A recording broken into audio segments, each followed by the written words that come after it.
Okay, the September 15th, 2010 meeting of the City Council is called to order. This meeting has been properly noticed and posted in compliance with the open meeting law. These proceedings are being presented live on KCLV Cable Channel 2 and are closed captioned for our hearing impaired viewers. The council meeting, as well as all other KCLV programming, can be viewed on the city's website at www.kclv.tv. The proceedings will be rebroadcast on KCLV Channel 2 and the web the Wednesday of the meeting at 8 p.m. and also on Friday at 4 a.m., Saturday at 7 p.m., Sunday at 7 a.m., and the following Monday at 1 p.m. I always make this announcement out of an abundance of caution, advising you that this building is protected by a state-of-the-art fire detection and suppression sprinkler system. So should alarms activate, please leave through the exits and then wait for our marshals to tell you it's safe to re-enter. And there's no reason to believe that this would take place, but we do it as a cautionary instruction. Before we proceed with the agenda, would everyone please rise for the invocation given this morning by Pastor Aaron Hansel, Dream Center of Las Vegas, and please remain standing for the pledge. Heavenly Father, we come before you, and we ask that your presence would be with us today. Lord, we ask for the business conducted, and we ask for the leaders as they lead us today. God, we ask that your blessings and your presence would be with us. God, we ask that you would lead us by your hand. Father, for the decisions made and for business conducted again, God, we ask that you would guide us. Father, that your presence would be with us. God, I ask for special blessings upon the leaders today and all of those being recognized and honored. God, that you would bless them and hold them close. Be with us today. In Jesus' name, amen. I pledge allegiance to the flag of the United States of America and to the republic for which it stands, one nation, under God, indivisible, with liberty and justice for all.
Good morning once again, ladies and gentlemen. This is the ceremonial portion of our agenda, and for our first ceremonial item, we're going to honor the September Employee of the Month, and I'd like to ask Planning and Development Director Margot Wheeler to join us up here at the podium as we present this honor.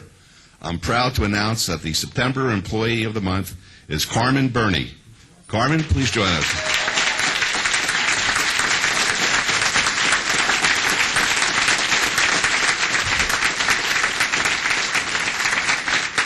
And with Carmen today is her mother, Audrey. Audrey, could you join us up here, please?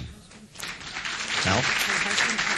And her husband, Harold. Harold, would you be kind enough to join us up here as well? And we have a whole mess of people here with you. It's unbelievable. You got your pastor here, you got your friends here, you got your family here, you got everybody here. It's a wonderful occasion, as well it should be. Carmen is an agenda technician, too, and has been with the city since 1995, and she's been able to adapt a heavier workload created by reductions in our workforce and is now responsible for ensuring that all planning items are on time and correct on City Council and Planning Commission agendas. Since taking over the agenda duties for the department, she has improved and simplified the process and cross-trained other employees on this type of work. Ensuring accuracy in public meeting agendas is critical so that residents have correct information to refer to when looking at planning items which may very well affect them. In addition to her work on agenda items, Carmen has embraced the city's diversity efforts and has served as the Planning Department's Diversity Chair since 2008. She's responsible for the department's Diversity Warrior newsletter and has been instrumental in getting 100% of the Planning Department employees to attend diversity training sessions. It's crucial that the city has employees who bring this positive attitude and work ethic that you radiate, especially in these very difficult economic times. So on behalf of the entire City Council, I'd like to congratulate Carmen on being named the September 2010 Employee of the Month, and along with his beautiful plaque, Carmen has received a $100 Visa card, which is already charged and spent. Compliments of the Nevada Federal Credit Union, and we're very proud of you. Congratulations. Margo? Thank you, Mayor. And thank you to the Mayor and the Council and the City Manager's Office for this program to recognize the people that are so important to this city. Carmen's positive attitude cannot be met by anyone else. She not only improves everything she does in her work, but all of her coworkers, and most especially she has made a tremendous positive improvement in the director of the department, and for that I am grateful. Very good.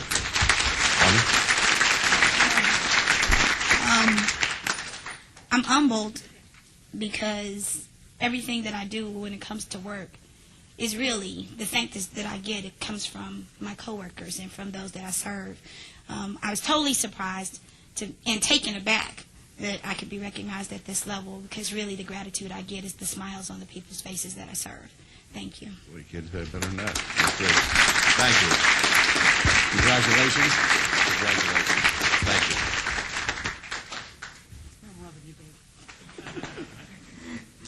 For our next item, the Mayor Pro Tem is going to recognize Hispanic Heritage Month. Mayor Pro Tem. Just part of it, Your Honor, just part of it. Okay. I'd like to, we had a group of students out here this morning before our redevelopment agency meeting that danced for us. They're called the Ballet Folclorio Yachimal, which is God of Youth. And the historic Hispanic Heritage Celebration started as a week-long event on September the 17th, 1968, and was later stretched to a month on August the 17th, 1988 by President Ronald Reagan. It begins on September the 15th, which is today, the Independence Day of the 5 Latin American countries, Costa Rica, El Salvador, Guatemala, Honduras, and Nicaragua, and ends on October the 15th. At this time, I'd like to call Rico Bays up, please.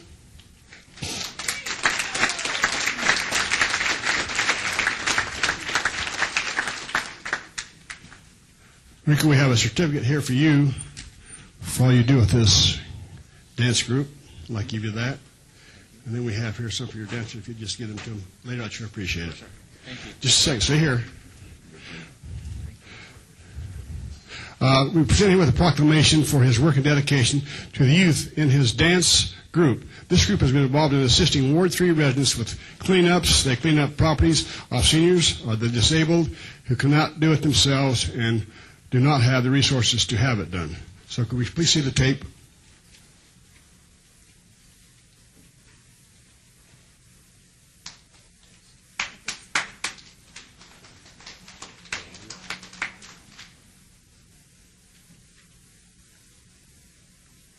Whenever we have need help, we just call this group.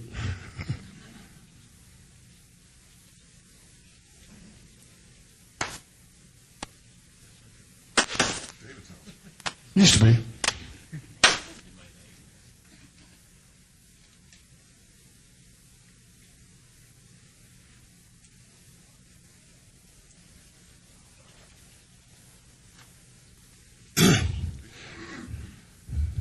I would also like to call up the podium a friend of mine, Priscilla Rocha, please.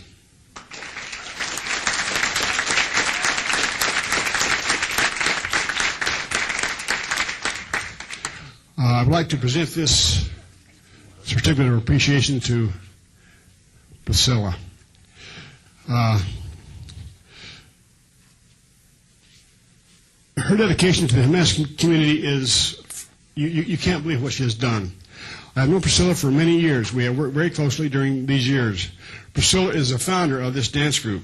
8 years ago, when she was a school teacher at Holly Houston Elementary School, she saw that some of the kids were headed in the wrong direction, and she began a program called Gang Alternative Program. Out of this program, the ballet was born. Priscilla is very talented and creative, but she can't dance.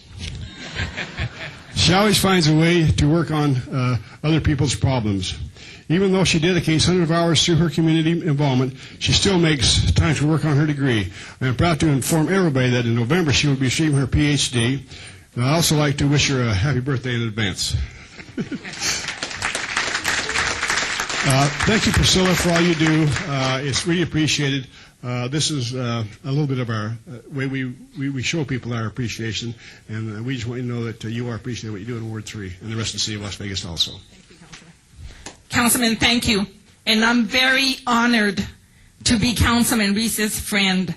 Councilman Reese has done so much for my group, for our community, for our wards, for his ward. And it's a pleasure to work with him and Susie Martinez. And I'm very proud of my group. We have our elementary, junior high, and high school students that are working out in the community. And it's so neat to see them work out and give back to the community. I want to make an announcement on November 20th. You're all invited. It's on a Saturday to the Eastside Community Center, where we're going to celebrate the Mexican Revolution, the Mexicans' bicentennial, by celebrating the Mexican Revolution and their independence from Spain. It's going to be an all-day affair, so, Councilman, we would like for you to be there with us. Mayor Oscar Goodman and Councilman, please join us on that day. I've always liked revolutions.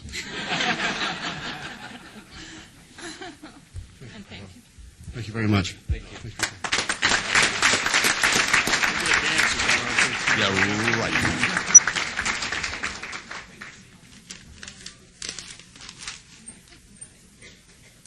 Our next item, Councilman Anthony is going to recognize the importance of being prepared in an emergency situation. Councilman. Thank you, Mayor.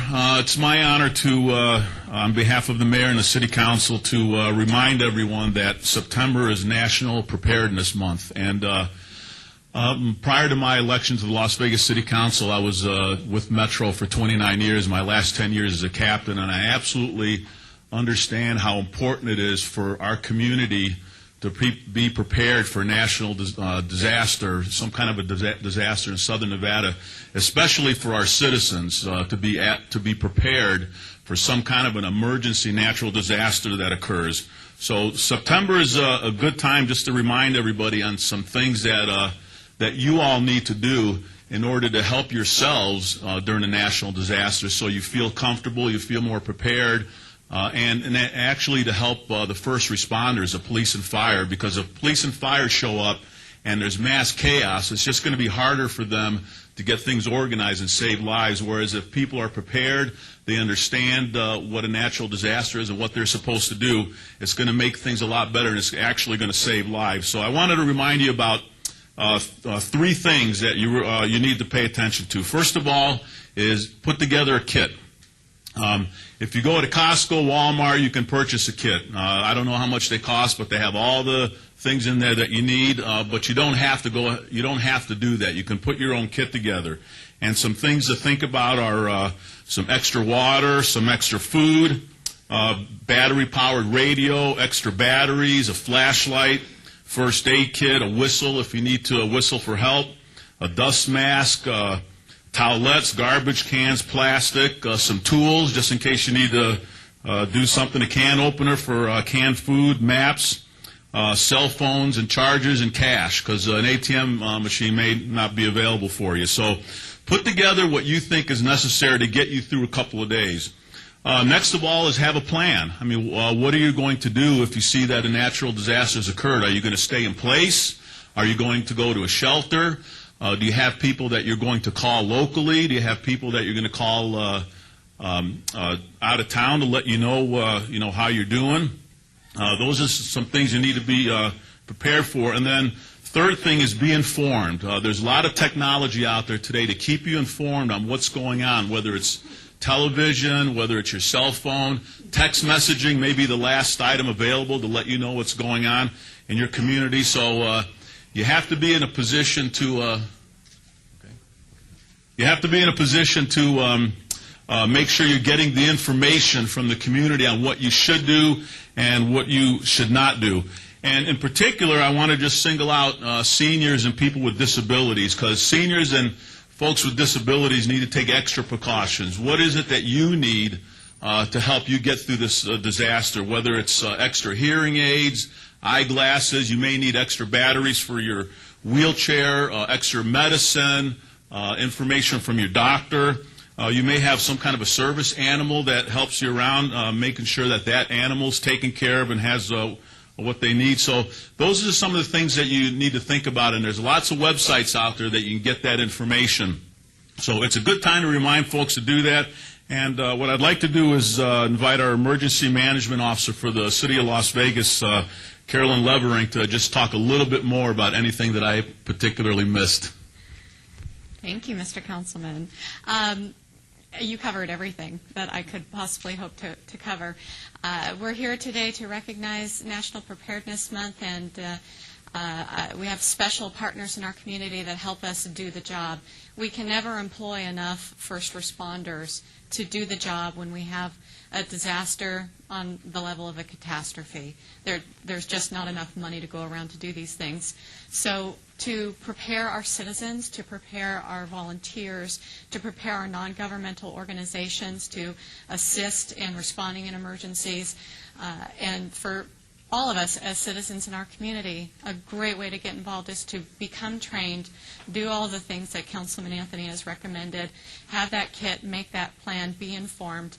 All those things are a force multiplier for our first responders in an emergency. And part of that force multiplying is here today to be honored. And I'm very grateful because this organization is near and dear to my heart.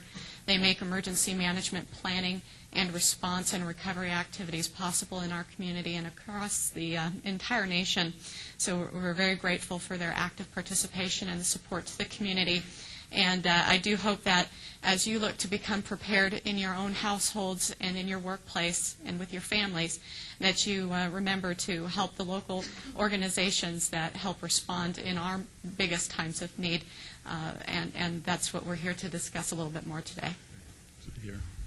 That's a great segue, Caroline, because whenever an emergency occurs, it's not the community is going to come together, and there are a lot of folks and organizations out there that are going to respond to some kind of an emergency in Southern Nevada. And I wanted to particularly recognize one today, the Southern Nevada chapter of the American Red Cross.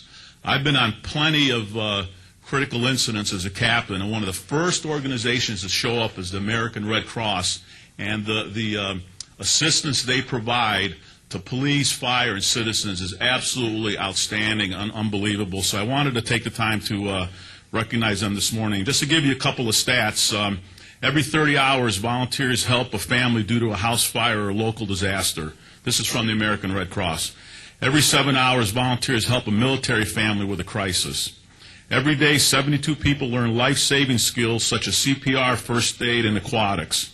Last year, volunteers served 60,489 hours, which is an equivalent to $1,261,000 in value. And Southern Nevada not only helps people in Southern Nevada, but they donated $1 million to international efforts such as earthquakes in Haiti and Chile. So I wanted to take this time to invite the Chief Executive of the Southern Nevada American Red Cross, Scott Emerson, to come up here and be recognized and talk a little bit. Council member and council members, thank you very much. On behalf of the over 600 volunteers we have in the community, it's our pleasure to accept your kind words and your proclamation. Whether it be around the world, across the country, or just down the street, the Red Cross is here to help the community prepare. It's here to help us respond and prevent emergencies. So, thank you. And I also would add that several of our Red Cross folks are in the audience today in numerous capacities, and we enjoy the partnerships we have with the city on many levels in preparing the community. Great. Thanks for coming down. And with that, it's my honor to proclaim Wednesday, September 15th, Southern Nevada chapter of the American Red Cross in the city of Las Vegas, the Proclamation Day. So congratulations.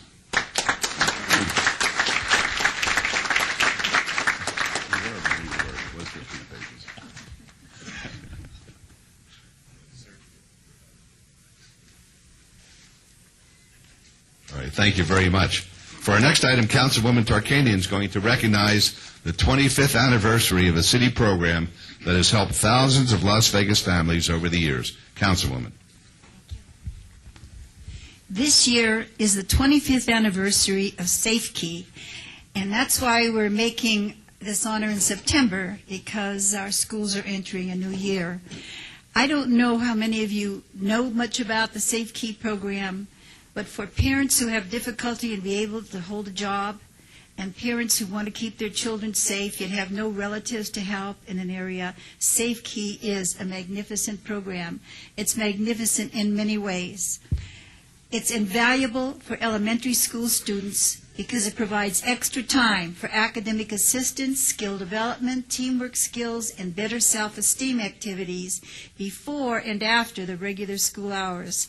You know that we don't have long enough school days probably, and you know we haven't been able to extend them because of budget problems at the state level, but the longer school day helps those children who have greater needs. Secondly, SafeKey keeps youth engaged in positive activities during their before and after school hours, the time of day when juvenile crime triples and children are most likely to be involved in risky behavior. It's totally amazing the number of crimes that increase right after the schools let out.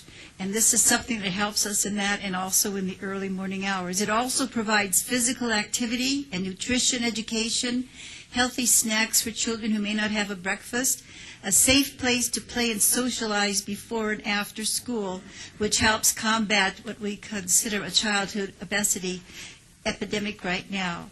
SafeKey provides young children with access to caring adults who serve as mentors to provide the support youth need to succeed, whether it is in achievement motivation, homework assistance, interpersonal and cultural skill development, or resistance skills to some of the things that are happening now within the schools. So in honor of all the people who have worked these 25 years, all the people in the school district who often go unnoticed, all those that are of vital importance to the parents in our community, in honor of them and for their valuable program SafeKey provides, for the changing family structure which now places extra burdens on children, parents, and employees, we, the mayor, and members of the City Council proudly present to SafeKey program a notification that September 2010 is SafeKey's 25th anniversary month in the city of Las Vegas. And I believe Billy's going to come here.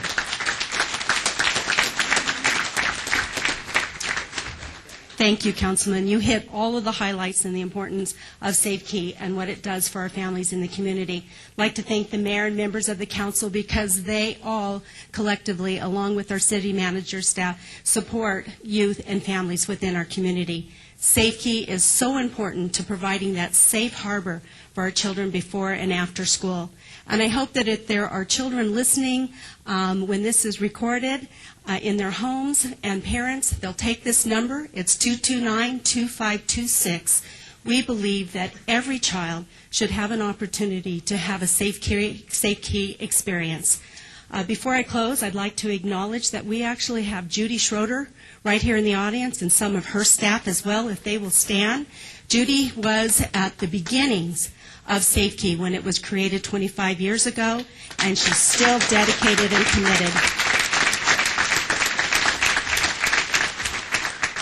As Councilwoman indicated, these are some of our unsung heroes. They're the ones that come every day passionately prepared to make sure that those kids in our programs are safe and that parents have an opportunity to be at work, rested per se, why they diligently work, but rested knowing that their children are in a safe location, that they are doing activities that prevent them from participating in risky and mischievous behavior. They're with mentors that also help them do their homework so that we can increase our graduation rates right here in Las Vegas, and also so that we can combat that childhood obesity. So thank you very much, Councilwoman Tarkanian. Well, we're honored, the city. Thank you for that. Thank you. I meant it. Thank you. Thank you. For our final item, Councilman Ross is going to recognize a group of outstanding young athletes. Councilman. Thank you, Mayor, for saving the best for last. And I recognize that Mayor, that there's a game at noon for the Padres game, so I'll be brief. We as council members seldom pass up the opportunity to recognize our talented youth in this city, and today's no exception to that. And right now I'd like to ask the Mountain Ridge All-Stars to come down up front and stand here while I tell people why you're here today. Come on down here. And coaches, come down too, the coaching staff. You know the routine. We practice this. Well, let me tell you about this team. These are the 11 and 12-year-olds All-Stars from the Mountain Ridge Little League. They are also the state champions. This is the first team from Mountain Ridge Little League to represent the state of Nevada in a regional tournament in San Bernardino, California, the last step before reaching the Little League World Series in Williamsport, Pennsylvania. This team started their competition by competing in the District 4 tournament against leagues from the west side of Las Vegas. After winning their first 2 games easily, they suffered a defeat by Pecole Little League. Because of this loss, they had to win 5 straight games in a row, which they did, to win the district tournament. This alone showed their never-quit attitude and determination. However, the gray hairs in their parents and their coaches and their fans will never be recovered. This was the 3rd straight district championship for the coaching staff, and this victory earned the team a trip to the state tournament in Carson City in late July. At the state tournament, the 4 best teams from Nevada competed for the right to represent the state at the regional level. The team opened with a win over Elko Little League, then defeated Washoe Little League to advance to the championship round and face the defending state champion Paseo Verde Little League from Henderson. After a close start to the game, this is pretty important, the boys scored 9 runs in 1 inning, and soon thereafter were celebrating the league's first ever state championship. The team advanced to play in the regional tournament in San Bernardino, California, where they had the opportunity to play teams from Southern California, Hawaii, Arizona, and Utah. And although the team feels that they were the best team in the tournament, as do we, the boys were not able to advance to the Little League World Series. In fact, the Hawaii team they faced in the tournament eventually played the championship game against Japan just a few weeks ago. I would like to thank the team, their parents. Parents, would you stand up, please, because these boys couldn't do it without your support. Give them a big round of applause. Give yourselves a big round of applause. And I say that because I know full well the sacrifices you all have gone through, and you're not done, because you see these talented young men standing up here. They're not done either. I want to recognize the coaching staff as well. Manager Larry Quaney, Scott Waite, Carl Pastroni, Larry Quaney III. These are the players I'm going to mention now. Sam Pastroni, Jeff Griffith. Raise your hands when I call your names, boys. Alexander Marco, Cody Ferguson, Cody Del Toro, Richard Mascarenas, Chris Lee, John Maxfield, Logan Martinez, Eric Jordan, Trent Bixby. We've got Bill Mancuso. Where's Bill? Bill Mancuso, president of Mountain Ridge Little League. Mike Akers, District 4 administrator. Mike's over there. Wave at everybody, Mike.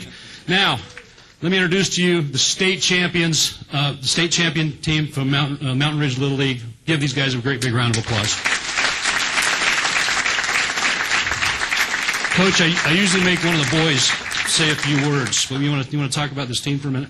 You know what? It was a special year for the kids. We had worked extremely hard for this all year, and the kids, we did a lot of training that probably now they said was pretty easy. Back then was pretty painful. But without their dedication, without the parents' dedication and that, their goal was to do San Bernardino, which our league has never done before. And went down there, we took care of business, then we went down to San Bernardino. Had a few errors that cost us. We lost to the Hawaii team 4-3 on 4 errors, but you know what? The kids never gave up at any time. It didn't matter if we were down 5, 6, 7, 8 runs, didn't matter. Attitudes were still good, so we had a great core of kids, the coaching staff, which helped me, Bill Mancuso, Mike Akers, you came out there. the mayor was always out there to support us. And he does remind me that he was a couple years behind me in school, so I was older. So, but it really helps when you see, when people come out to Mountain Ridge, they see all the money and the time that you've put into it, the mayor's put into it, and every sporting event in the world you're at. So, and support everything. So it starts with them getting us the fields, and then with the parents helping them get to practice, and with the kids' dedication and their drive to get there to do something we've never done before was it was a great accomplishment. Thank you very much. Now, don't go away, boys. Coach, if you'd hand these out, and thank you for those kind words for the mayor and council. Mayor, these boys are out of school right now, and I told them that you'd sign their note to get them back into class. So give these boys another round of applause. Parents, you love them. We love them, too. These are our kids. That's great. Okay, we'll start our regular meeting in about 5 minutes. Oh, thank you. Right on. Thanks again, Coach.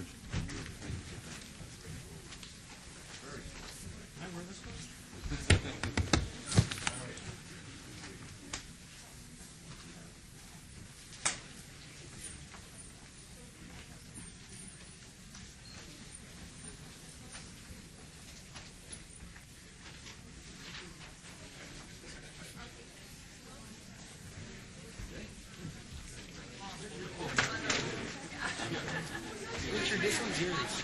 Richard, this one's yours. This one's yours. They have your names there. Yeah, exactly. Look inside, guys. Larry Queen.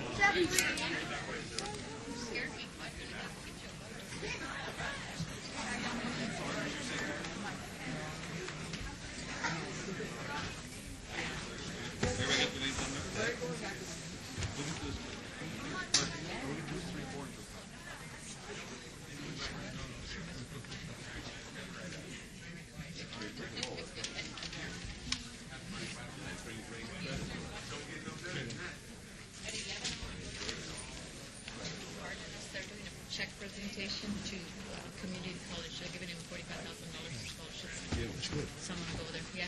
Thanks.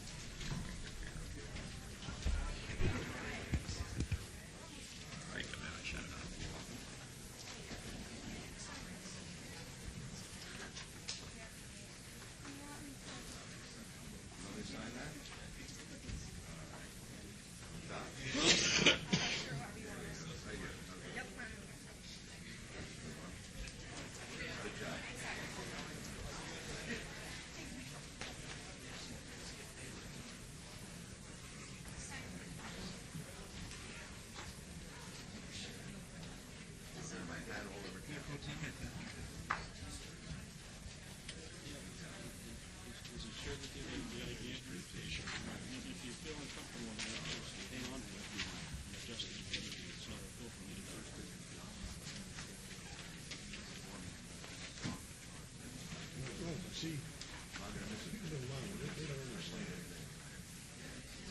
So we've been out there for years, but then of course we got to have this what you have to have. You can't talk to them. And so if we do something like this here, maybe we just put them in front of the yard and we're just going to park.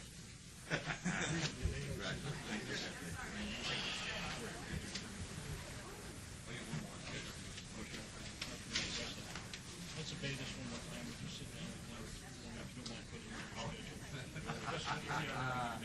Very good. Ready to go to the explain to you what they, why we.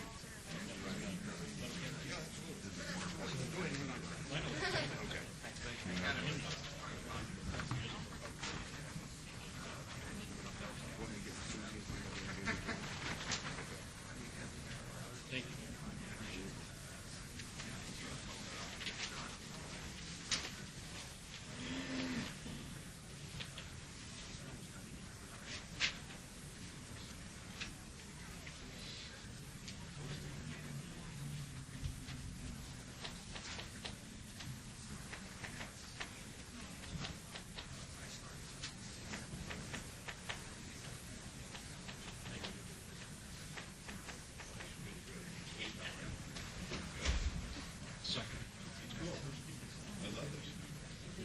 Yeah, but I wear these.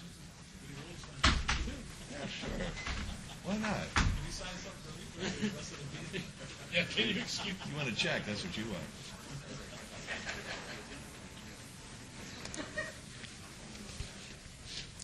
Okay. Okay. As soon as we have a quorum. Okay, let's start. We'll call item number 10. Any items from the morning session that the council, staff, and/or the applicant wish to be stricken or held in abeyance to a future meeting may be brought forward and acted upon at this time. Mayor Pro Tem? Thank you, Your Honor. We have item number 14, consent item, interlocal contract between the cities of Las Vegas, North Las Vegas, service sharing and government efficiency study contract. Staff has to hold that in advance until October the 6th, 2010 meeting. Item number 31 is a new slot route operator, RP Slots LLC, doing business at Decatur Liquor, 546 South Decatur Boulevard. Staff's like that to be held in advance until our October the 20th, 2010 meeting. Item number 36 is change of business name, change of location for a pawnbroker license, a Class 2 second-hand dealer license, Cash America, Inc. of Nevada, from Stoney's Pawn Shop, 126 South 1st Street, to Super Pawn, 307 South Decatur Boulevard. Staff's asked to strike. Item number 37 is a new pistol permit license, Super Pawn, at 307 South Decatur Boulevard. Staff's asked to strike. Item 47 is a award of contract number 110013-JL, Ligas Consulting Service for Symphony Park at 100 South Grand Central Parkway. Staff's asked to strike. Item number 49 is award of contract number 110017-PH, Service Sharing and Government Efficiency Study Awards, recommended to Management Partners, Inc. Staff's asked to hold that in advance until our October the 6th, 2010 meeting.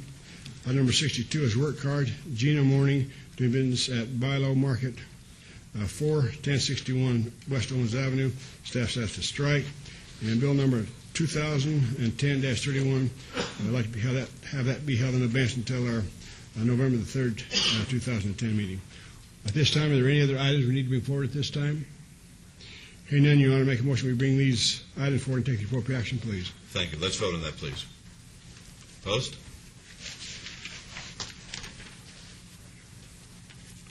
Motion carries. Thank you. Item number 11 is approval of the final minutes by reference of the regular City Council meeting of August 18th, 2010. May I have a motion, please, to approve the minutes? Yes, Your Honor. No additions or deletions. I'll make a motion to approve the minutes.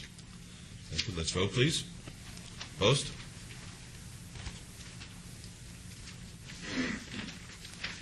Motion carries. Thank you. Items 12 through 56, with the exception of items 14, 31, 36, 37, 47, and 49, are on the consent agenda. They're considered to be routine. They're recommended for approval by the departments and may be enacted in one motion. Are there any items that the council wishes to bring forward at this time? Mayor? Yes. Items 29 and 30.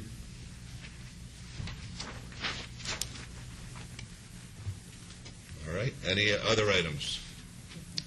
All right. Mr. DeFiore. Mayor, I'd like to ask that item number 23 brought forward for discussion. 23. All right. So we have 23, 29, and 30. All right. Anything else? All right. With that understanding, Mayor Pro Tem? Yes, Your Honor. I make a motion to approve items 12 through 56 with exceptions of 23, 29, 30, 14, 31, 36, 37, 47, and 49. All right. Thank you. Let's vote on that, please. Opposed? Motion carries. Thank you. All right. We'll call item 23. Item 23 is approval of a special event alcoholic beverage license for Southern Nevada Association of Pride, Inc., located at Blue Moon Resort at 2651 Westwood Drive. The date is September the 18th, 2010, and the type is a special event, general event, men's tea dance. And the responsible person in charge is Dennis Shaw. This is in Ward 1. Mr. DeFiore. Mayor, members of the council, I ask for this to be called forward for discussion to bring to the council's attention that there are outstanding room taxes owing the city of Las Vegas in excess of the amount of $125,000. While the application for this event is through a nonprofit organization, it is being hosted by the Blue Moon Resort, and today we have the owner, and manager of the Blue Moon Resort here to respond to this. We do have, per our city code, grounds for denial of the permit. While it's not directly to them, they have some benefit to having this event at that location. So I asked Mr. Hessling to come down and be able to respond to any questions the council may have before a recommendation is made. Very good. Gentlemen? Good morning, sir. John Hessling, Blue Moon Resort. Joe Lamacca, Blue Moon Resort. I just wanted to point out that, as you may or may not, well, of course you're aware, we're just coming through a year and a half of very difficult times. I know that doesn't preclude me from paying the taxes that were collected by the room, for the room taxes, but we are making strong attempts to come current. And unfortunately, we've had to file Chapter 11 in August, and going forward, we have been making payments to stay current with the current taxes. Since August? Actually, we paid July, and we're going forward, we're doing August as well. Right, but as far as the $125,000, are you making any? Unfortunately, since Chapter 11 was filed, we're by law, unfortunately, not able to pay that until we're through Chapter 11. I did not know. That's correct, Your Honor. When you file bankruptcy, the bankruptcy court sets the priorities of the creditors, and so they're unable to satisfy the city or any other creditor for that matter until the bankruptcy court rules on bankruptcy. Okay. All right. Are there any other questions? I have one. What is a tea dance? It's just a fancy name for a pool party. For what? It's a fancy name for a pool party. A pool party. Okay. Yeah. Very good. Any other questions? Councilwoman. What you're saying is that they cannot pay back the money they owe us until they pay back the state? Is that correct? No, when you enter bankruptcy, all creditors are thrown into a pot, and the bankruptcy court determines who gets paid and in what priority, and we are in that pot along with everybody else right now. So they are unable legally to cut a check to us unilaterally to satisfy our debt when there are other debtors out there. So they have to wait for the bankruptcy court to rule. So evidently, though, the bankruptcy court has not said that we're the top debtor or anything like that. No, I think as a matter of fact, if you just filed in August, it's probably very early in the process for anybody to be setting those priorities. Except that, if I may just add that we know that the government entity is what we call a priority claim, so it will be paid, but we just can't, of our own volition, pay it until the judge authorizes us to pay it. That's called pre-petition debt, but on a going forward basis, we're paying post-petition debt. Okay. Mr. DiFiore, do you have a recommendation? Well, under the circumstances, I think that if council wants to consider the option of approving this event today, but giving us the ability to scrutinize any future events pending the bankruptcy discharge, I would make that recommendation. Your Honor, I'd like to make a comment if I could. That's fine. All right, Mayor Pro Tem.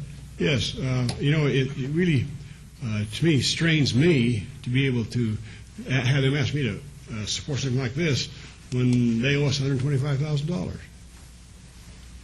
Well, and I think the unfortunate thing for the city is that they're protected by bankruptcy laws. And that there, we don't have to give them this license, though. True. I would say, Councilman Reese, that we could do it this time, letting them know that we can't do it anymore.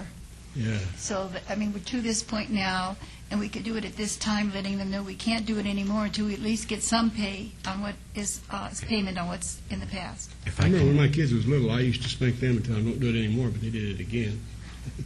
Funny thing, that happened to me also. Mayor Goodman? Yes, Councilman. I have a question for Mr. DiFiore.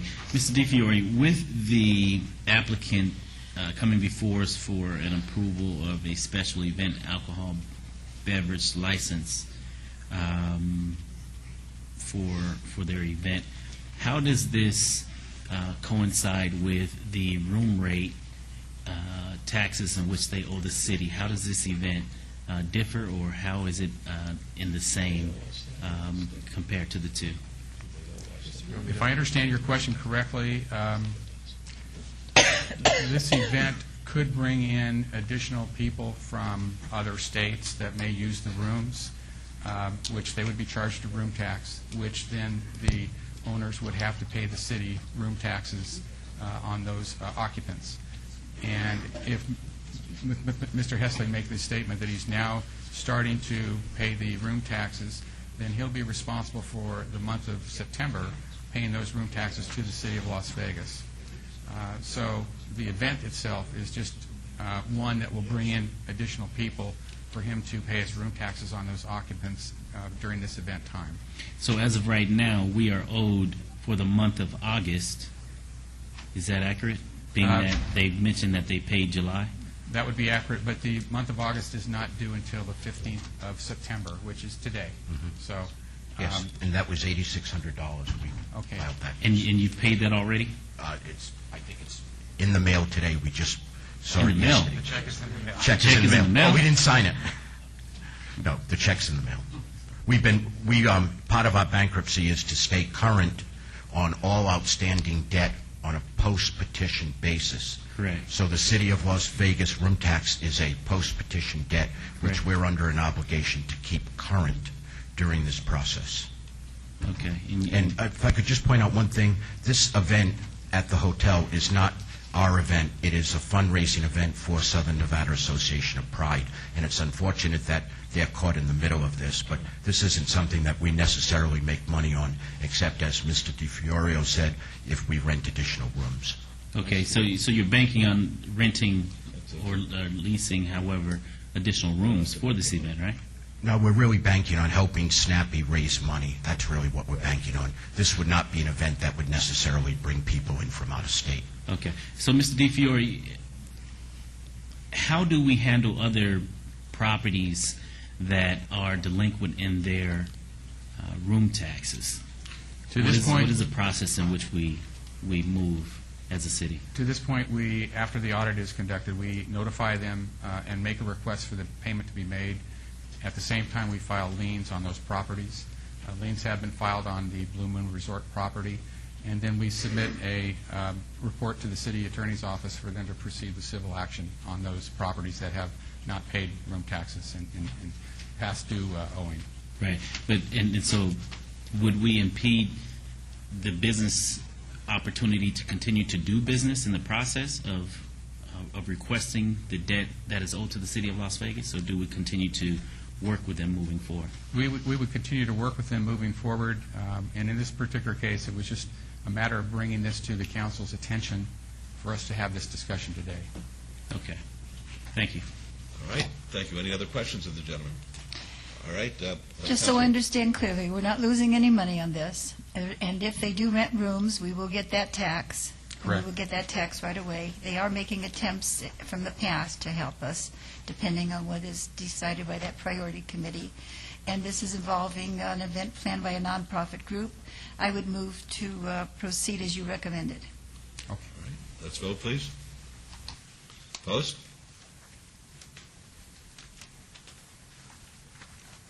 Motion carries. Thank you. Thank you. All right, we'll call item number 29 and 30. 29 is approval of a change of ownership, change of business name, and change of location for a tavern license subject to the provisions of the Planning and Fire Codes and Health Department regulations from Gourmet Cigars Limited, doing business as Gustav Mahler Gourmet Tobacconist, non-operational, to RMTWO, doing business as Molly's at 6430 Sky Point Drive, Suite 130. Randy C. Miller, President, Director, 50%, and Richard M. Gonzalez, Treasurer, Secretary, Director, 50%. This is in Ward 6. Item number 30 is approval of a new restricted gaming license subject to confirmation of approval by the Nevada Gaming Commission, RMTWO, Inc., doing business as Molly's, 6430 Sky Point Drive, Suite 130. Randy C. Miller, President, Director, 50%, and Richard M. Gonzalez, Treasurer, Secretary, Director, 50% in Ward 6. Councilman Anthony. Thank you, Mayor. Several months ago, the City Council approved a change in the master plan and a special use permit to allow for this tavern with liquor and gaming to be located at this particular location. I voted against it because I didn't think it belonged there. And the reason why I pulled these two particular items was just for really two reasons. Number one, to make sure my vote was consistent. I still dissent, and I plan on voting no, but I wanted to be real clear on what my vote was about.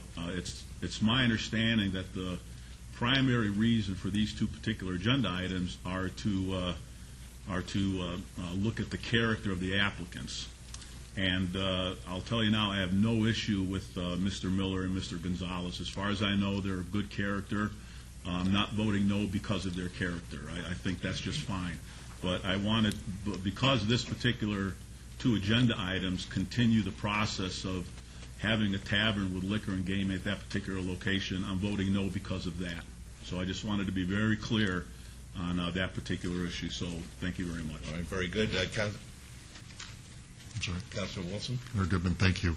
I'm going to have to recuse myself based upon the advice of Mr. Jervik because I have provided legal services to this applicant and his family over the years, as recently as 6 months ago. And I just think out of an abundance of caution I should recuse myself and not participate in these proceedings. Okay, the record will reflect that. Councilman Royce, do you have a motion? I move to follow staff's recommendation for approval. All right, let's vote, please. That's on item. Mr. Mayor? Yes. I just want to say that I went out and viewed the place yesterday. I also remembered what happened, if you remember, when I first became on the council, and the strong fight that I made against adding gambling in that regional type mall that I had, the Meadows Mall, which eventually failed, which I thought it would. But nonetheless, I believe so strongly in that, I feel that I need to vote no this time, and I just want to explain why I'm doing it, because I just don't think that this is a good thing to do. I haven't thought it since the beginning, and when I went out and saw it yesterday, I realized it was the same type of thing I've been talking about at the Meadows Mall. Very good. All right, there's a motion. We'll vote on item number 30. 29 first, please. Opposed, please?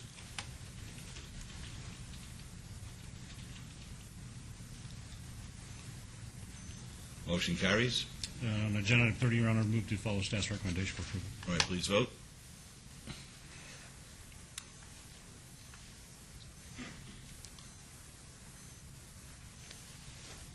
Opposed?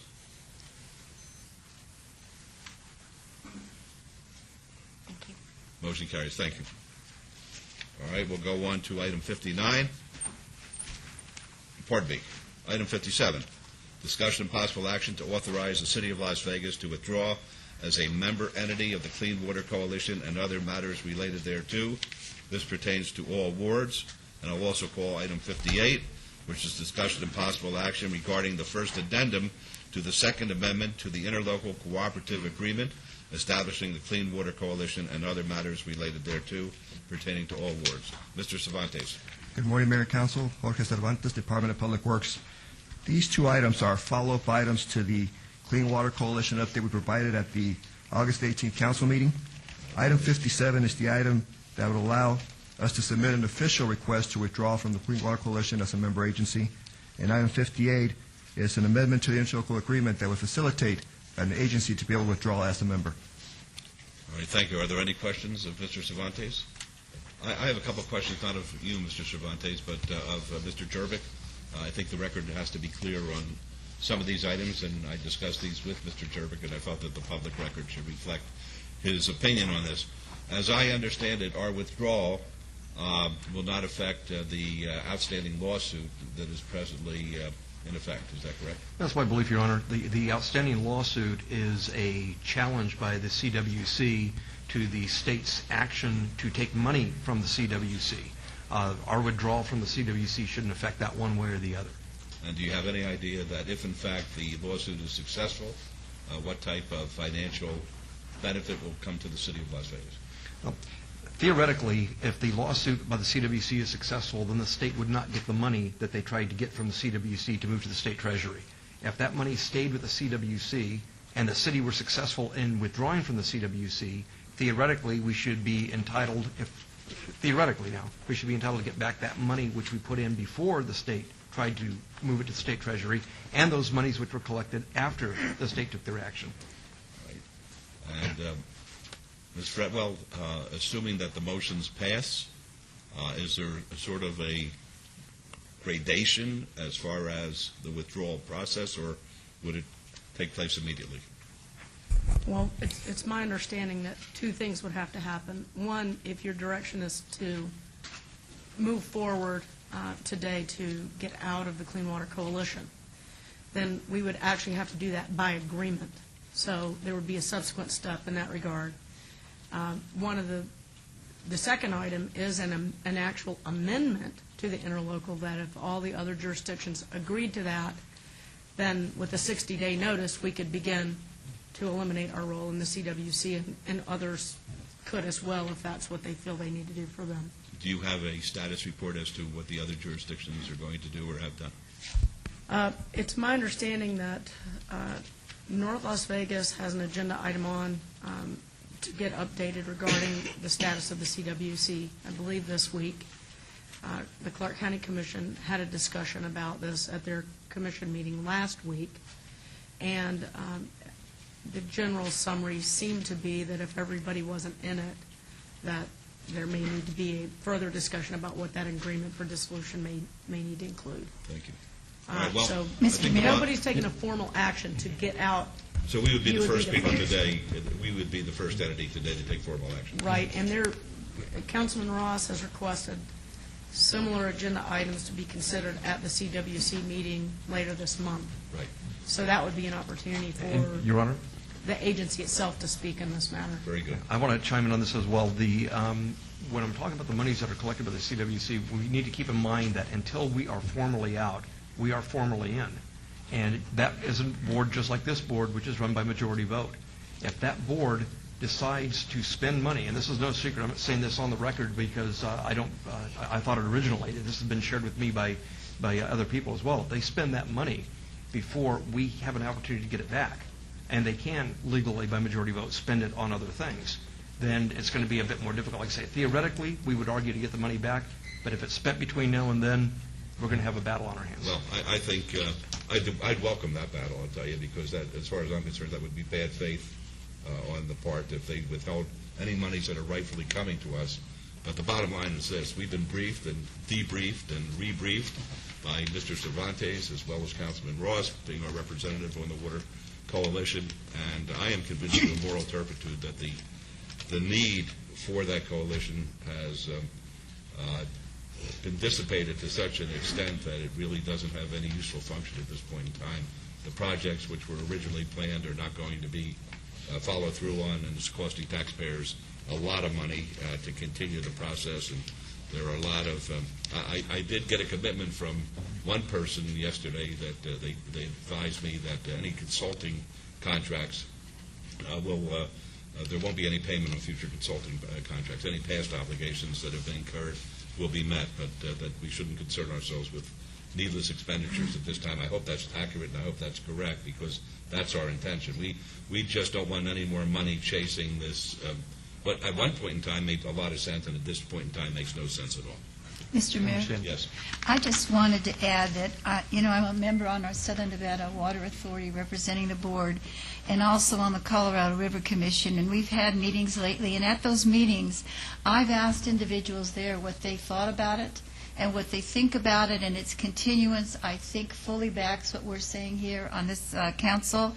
And I just want to say once again, they had a goal, they had one project, it no longer exists. I think it's absolutely ludicrous to continue the existence of a group that doesn't have work to do. And I think it's even more ludicrous for them to say, well, let's look around for something to do, when every day we're slapped in the face, I'm sure, with 100 different things that we could do and spend our money. And I do think that money should go back to the taxpayers if we get that money from the state and any other futures monies which may occur. So I just want to go on record. I spoke with as many as I could on those two councils. I think they support how we feel. I just wanted to say how very strongly I feel. Never heard of anything so silly to go look for work to do when we have so much work to do without the resources we now have. And I also want to say I think this fully backs what Councilman Ross has done on the committee, what he has said right from the beginning. I'm just substantiating and maybe more vehemently here than before, but it doesn't even make any sense whatsoever to waste taxpayers' money on that. Thank you. Thank you. Councilman Ross, do you want to make the motion? I do, Mayor. And comments first, if I may. Councilwoman, we heard you loud and clear. And I think Both of these agenda items will get us to the place we need to be, one of them probably quicker than the other, Betsy. I want to extend my appreciation to her staff and the legal counsel from our attorneys as well. And Jorge, thank you for your support on this.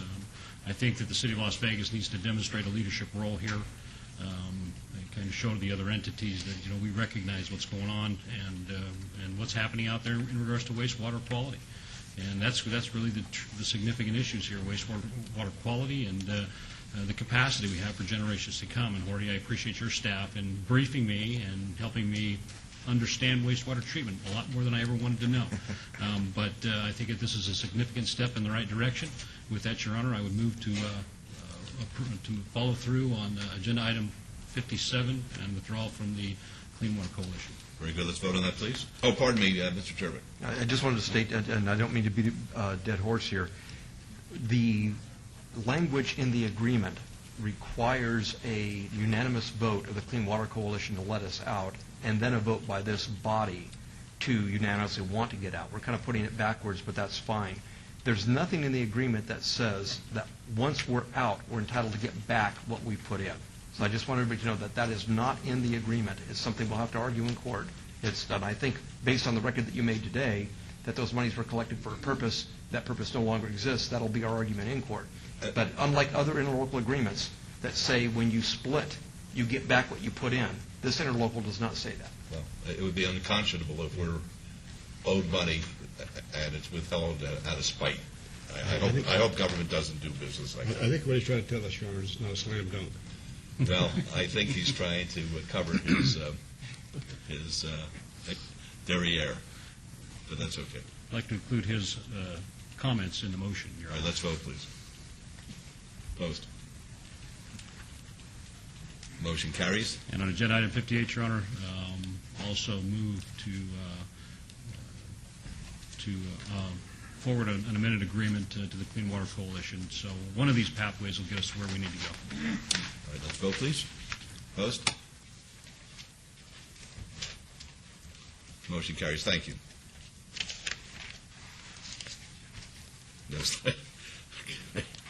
The record is clear. Item 59 is discussion and possible action regarding a 3-month review of the tavern license, Red Label Bar, Inc., doing business as Red Label Bar and Lounge at 332 West Sahara Avenue.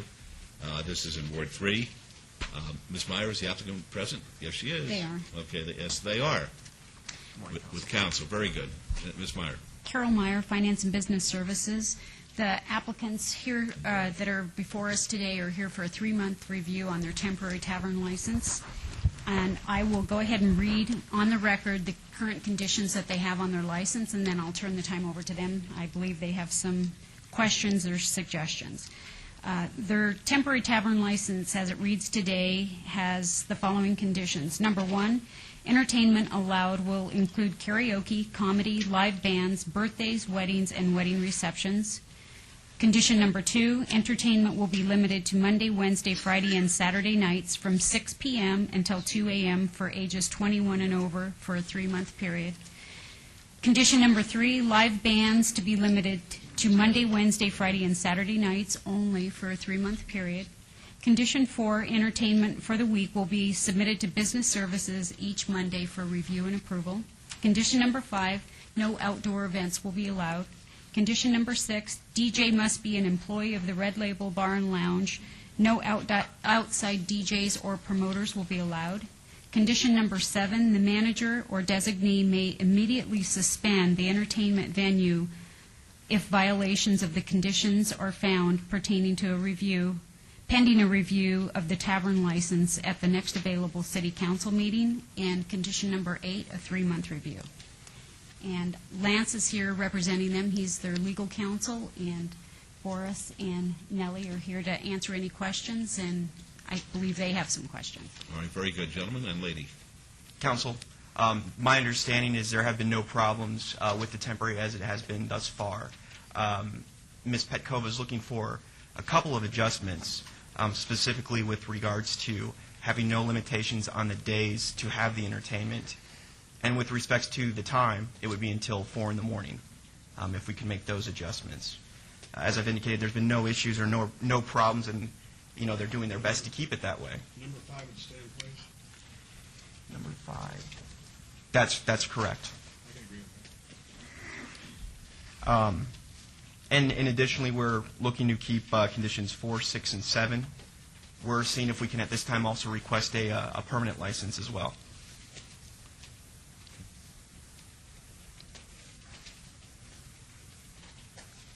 House business. I'll let Ms. It's okay, but we just looking to be more flexible. That's why we just asking for these things. Because, like he said, we want no limitation of the days, but it doesn't mean that we're going to have entertainment every day. Just, we want to be more flexible. And business services is always aware because Yeah. we have to submit that report. And if you don't On Monday. agree, you always can say, we not agree with that. Okay, then what you're asking is then that you want to have your live entertainment until 4 a.m. in the morning. Yes. You want to have entertainment every night of the week if you so choose. I'm sorry? That is correct.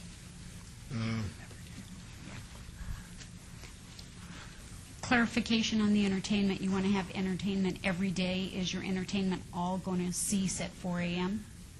With the exception of your internal DJ? Yes. Also, regarding every day, we want to be more flexible. This is number 2. If we can do it instead 4 days a week to have more flexibility of 7 days a week. I can't understand what he's saying. Just let your attorney take care of it. Oh, okay. Okay. So, item 1's okay. Item 2, you want to go all days during the week and until 4 o'clock in the morning. That is correct. Okay. Then live bands, did they want to include live bands every day of the week until 4 o'clock in the morning? I don't mind having live bands every day either. And so we could have on 3, we'll change 2 and 3 to 4 o'clock in the morning and to every day. Everything else will stay in place.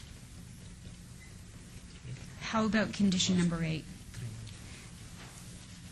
They have an additional 3 months Do we left. have to have a 3-month review on a final license? It's entirely up to you. You could have them remain on their temporary license for 3 more months and give us the authority to approve a permanent license. Can we give them a permanent license with a 3-month review?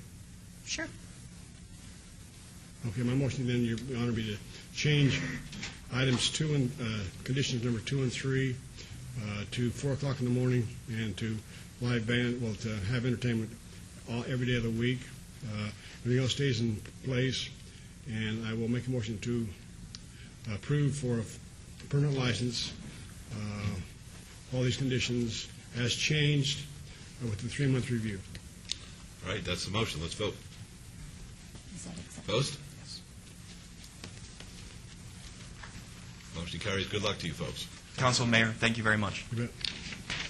Okay, item number 60 is discussion and possible action regarding a 6-month review of a beer, wine, cooler, off-sale license and restricted gaming license for Biddy, Inc., doing business as Vegas Market 3 at 2711 Alexander Road, Suite 103 and 104, and this is in Ward 4. Mayor, members of council, Carol Meyer, Finance and Business Services. Again, this applicant is here today for a review of their temporary license, and they're here to answer any questions. In the past 6 months, we've only received 7 calls for service at this location, and none of them we cannot find that they're related to the business activity. Your gentleman, Yes. please give us your names first. Yes, my name is Saib Biddy. I'm the key employee of the corporation. My name is Haytham Biddy. I'm the owner. Of the Biddy Corporation. Anyhow, we improved ourselves in the business and business going forward for this 6 months, for the past 6 months. We don't have any problems. We didn't have any tickets, and everything is going forward with the corporation. Business good? Business is very good. Good. We like to hear that. That's good. Any other comments or questions? Councilman Anthony? What's your recommendation? My recommendation would be a permanent license. Okay, my motion would be follow staff's recommendation. Let's vote on that, please. Post?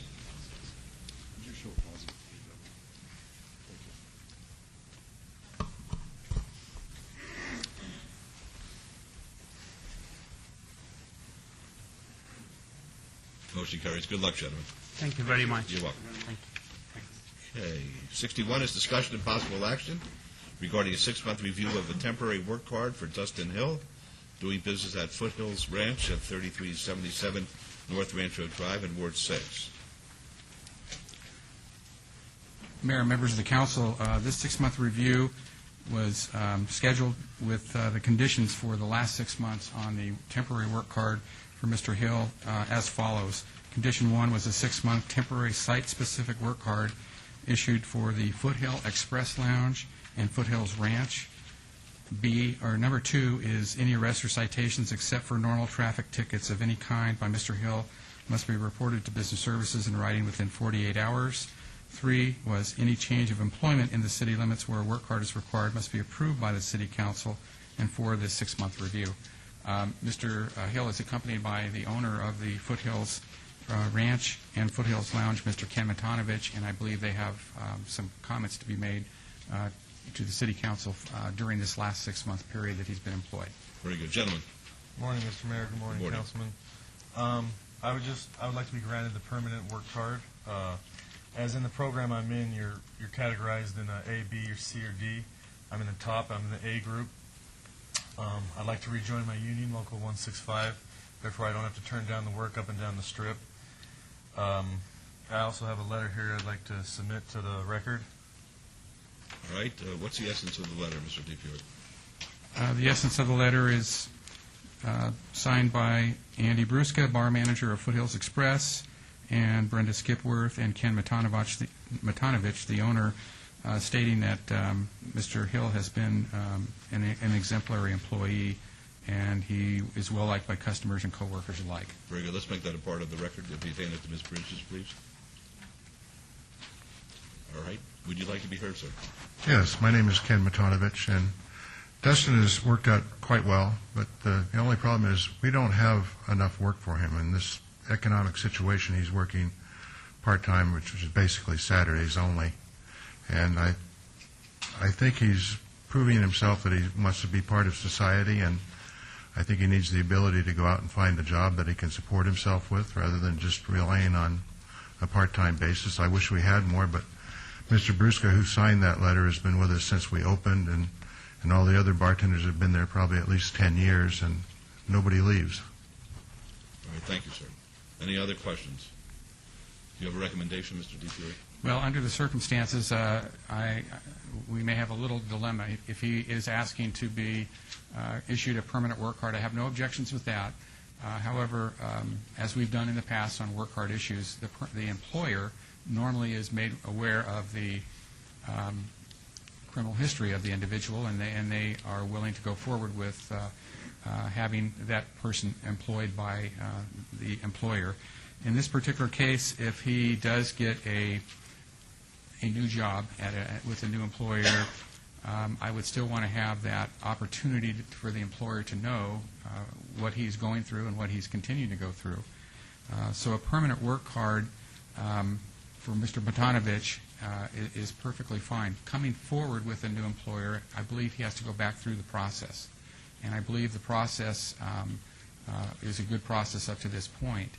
And we're caught in the middle here that I don't know that we need to come back before council as a new employer, but I would like to reserve the opportunity to have Mr. Hill submit to us that he has notified his employer, his new employer, that he has this history and the new employer is willing to go forward with it. And that way Metro can do an administrative approval of the permanent work card. I hear a little whispering over here. I was going to ask the same question. No problem. I was going to ask the same question, and that is, assume he has a work card, a permanent work card. Can he work any place in town with that work card in a bar? With no restrictions, I believe he can. I think there isn't. I always thought you had to get a work card for a particular location. We make it site-specific, of course, as one of our conditions, but I thought when you go down to Metro, and correct me if I'm wrong, you're actually coming with like a request or something from a specific location in order to get the card. Officer, could you tell us? Glenn Lowe, Sergeant Metro Special Investigations. That's true. If he's going to go to a county location or work on the Strip, then he's going to have to apply to their rules and their codes, and also gaming. So if you give him a permanent work card, it's going to be for city locations. But if he goes to a county locations, they're going to have different requirements. And the work card really doesn't do him any good in the county. Our work card doesn't do him any good in the county, is that correct? Right, because it's administratively issued to him per city. But in the city, he could go any place in the city if we gave him a permanent Yes, city and then he work just do a change of employer or whatever. But it also depends on the employer's requirements also. So if he just has a card, doesn't mean he's going to be able to get a job somewhere else. Right, If he but- goes to a county location, he's got to have different requirements. Well, I understand that, but as far as the city is concerned, assuming arguendo that he's issued a permanent work card, just I'm assuming that hypothetically, and he goes to another employer other than the Foothills, will he? Could we put a condition on there that he has to advise the employer of his issues, and that the employer would then write a note saying that he still wants to employ him? Would we be able to do that administratively? Yes, you could. Okay, thank you. Are there any comments or questions? All right, this is Councilman Ross. Thank you, Mayor. Sergeant, thank you very much for clarifying that, because I was going to bring that to Mr. Hill's attention, that if you go to work on the boulevard, and we certainly don't want you, we want you to rejoin your union and have that ability to do that. They have a different set of rules. Mr. Matanovich, you're a good friend, not only a good employer, because you've been in here twice with him. That shows certainly me a lot. And I want to hear your recommendation that I can put in motion for Mr. DiFiore, if you will, please. The motion, or I'm sorry, the recommendation would be that if Mr. Hill has an opportunity for new employment, that he disclose to the employer his past record, and that we get a letter from the employer stating that he's willing to support his employment. And I will say this, that I would recommend that he would, from an administrative standpoint, be issued a permanent work card with a new employer. I think he showed himself and he's proved himself for this last 6 months that he is willing to move forward with his life and his career, and we don't want to impede that, but we want to have some safeguards in there as well. I agree. We want to help. Mr. Hill, you're all right with that? Yes, I am. That's my motion, Your Honor. Very good. Let's vote. Opposed? Motion carries. Good luck to you. Thank you. Thank you very much. Okay.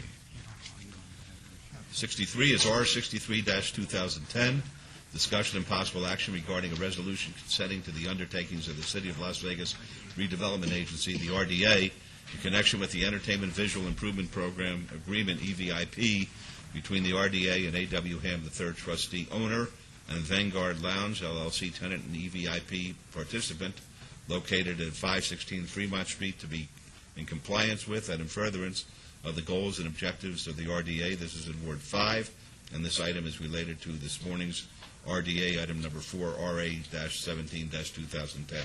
Mr. Arndt? Thank you. For the record, Bill Arndt, Director, Office of Business Development.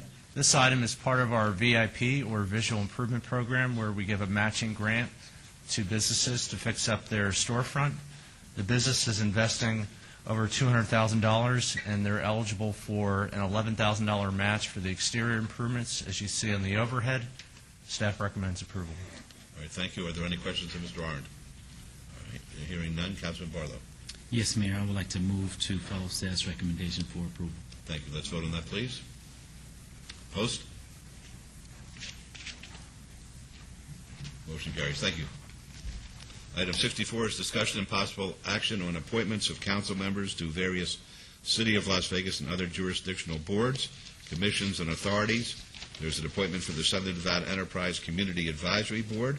Councilman Barlow is our representative on that board, and he's done a great job, and I would move to have him reappointed to the board. Let's vote on that, please. Opposed?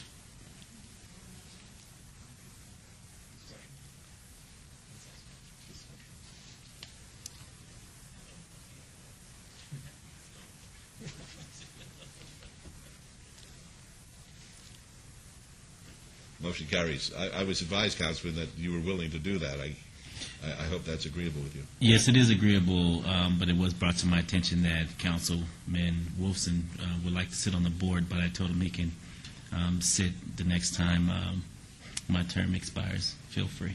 All right, very good, thank you. All right.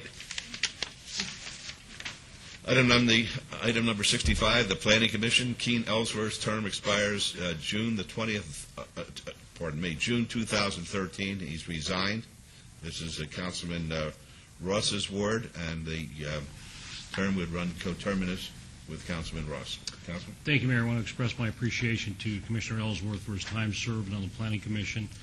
He served the residents in Ward 6 very well. At this time, Your Honor, I would like to appoint Todd Moody as the next Planning Commissioner for Ward 6, and we'll provide the clerk with all of his pertinent information. All right, let's vote, please. Post.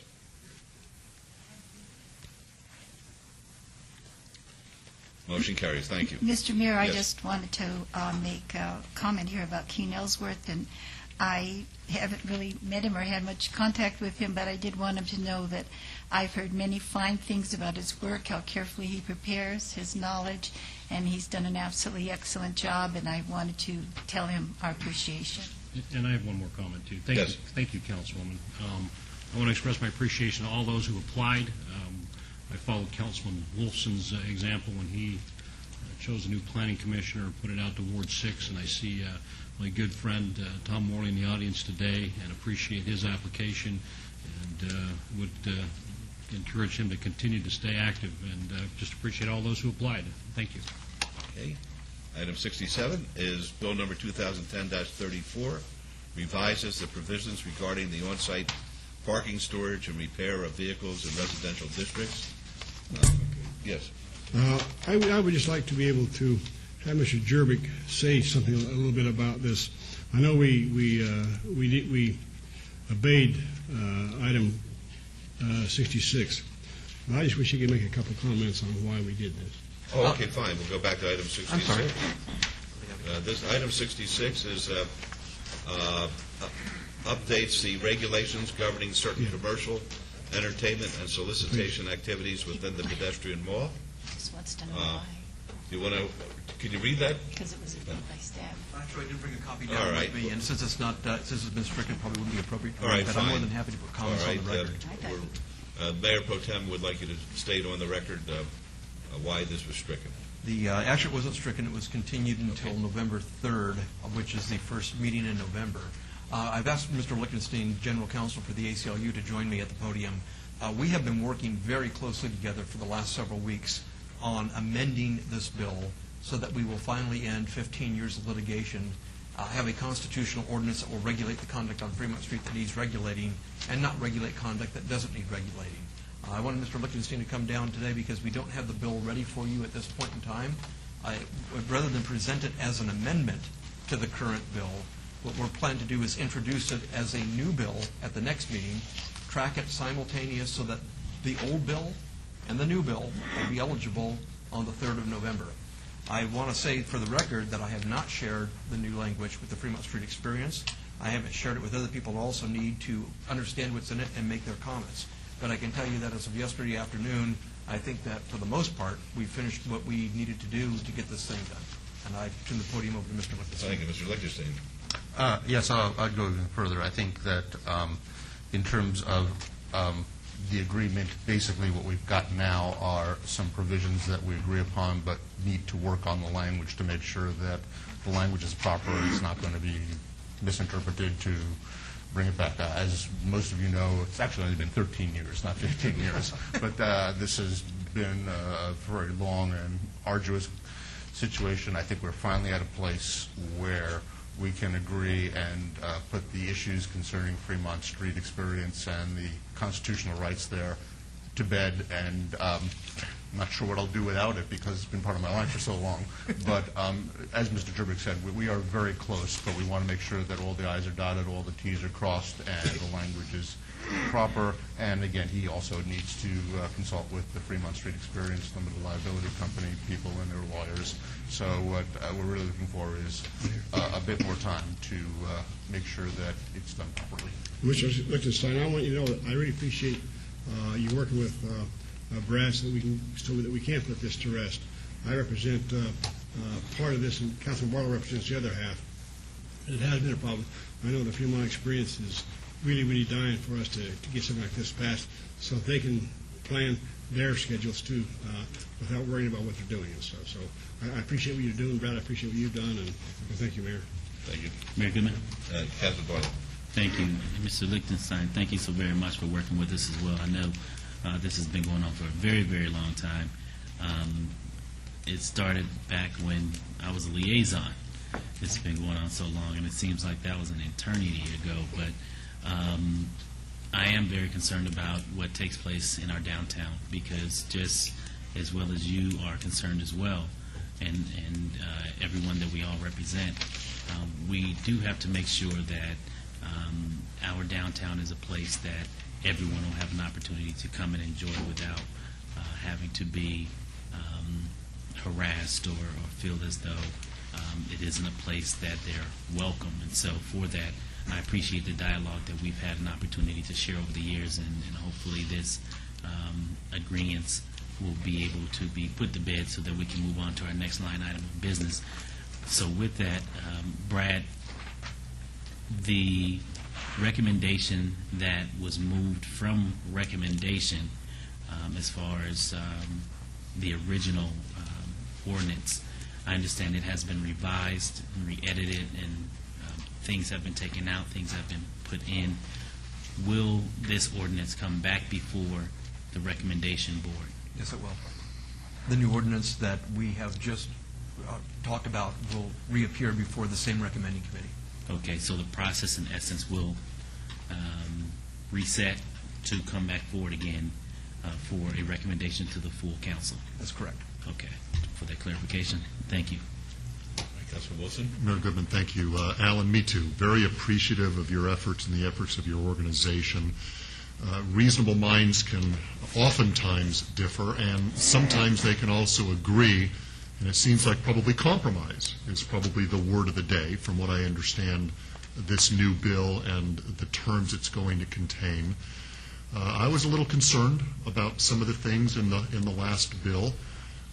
Nobody wants to go back up through the court system and challenge over some of these things, so it seems to me that where the parties are coming to an agreement somewhere in the middle on many of these things is just the way to go. So I'm very, very pleased with your participation, the participation of your organization, because it's for the best of our entire community.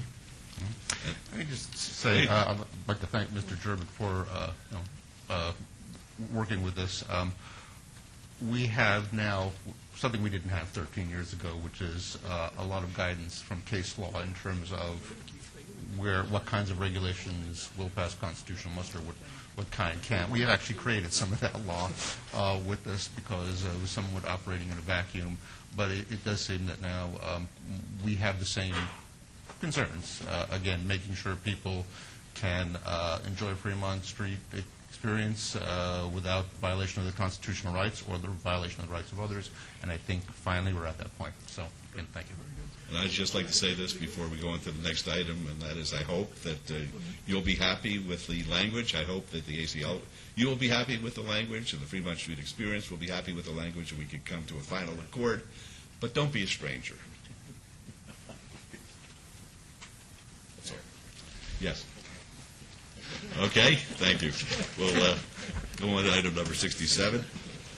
Bill number 2010-34 revises the provisions regarding the on-site parking, storage, and repair of vehicles in residential districts. Councilman Barlow, do you wish to have it read? Yes, Mayor, thank you. Actually, I think I'd like to obey this one more for 2 more weeks, Mayor and Councilman Barlow, with your permission. I'd like Mayor Pro Tem to be briefed on it. So, Brad, is it appropriate to read it as a record, or we just obey it? If you're going to obey it, I don't need to read it. I think that's the direction I'd like to go with that. All right, we have a motion to obey. Let's vote, please. Yes, please.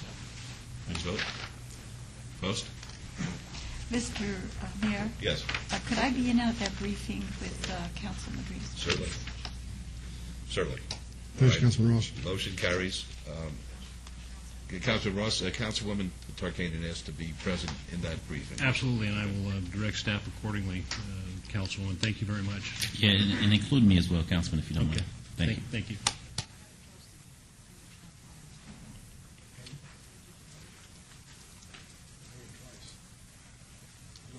Did you want to be heard on the abeyance? on this item, will that go before the recommending committee? No, It will will come not. back to the council. It will come back to the council. Could we have that read before the recommending committee if there's any changes made? Your Honor, I think it will have to go back to the recommending committee if any changes are made. yes. Mr. Favreau, the reason I'm doing this is so all the council members are briefed on this, how it will affect their wards, because it may need to be changed. Okay, very good, thank you.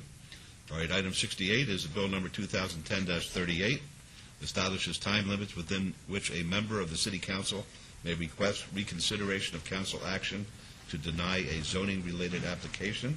Councilman Wilson, do you wish to have it read? Yes, Your Honor.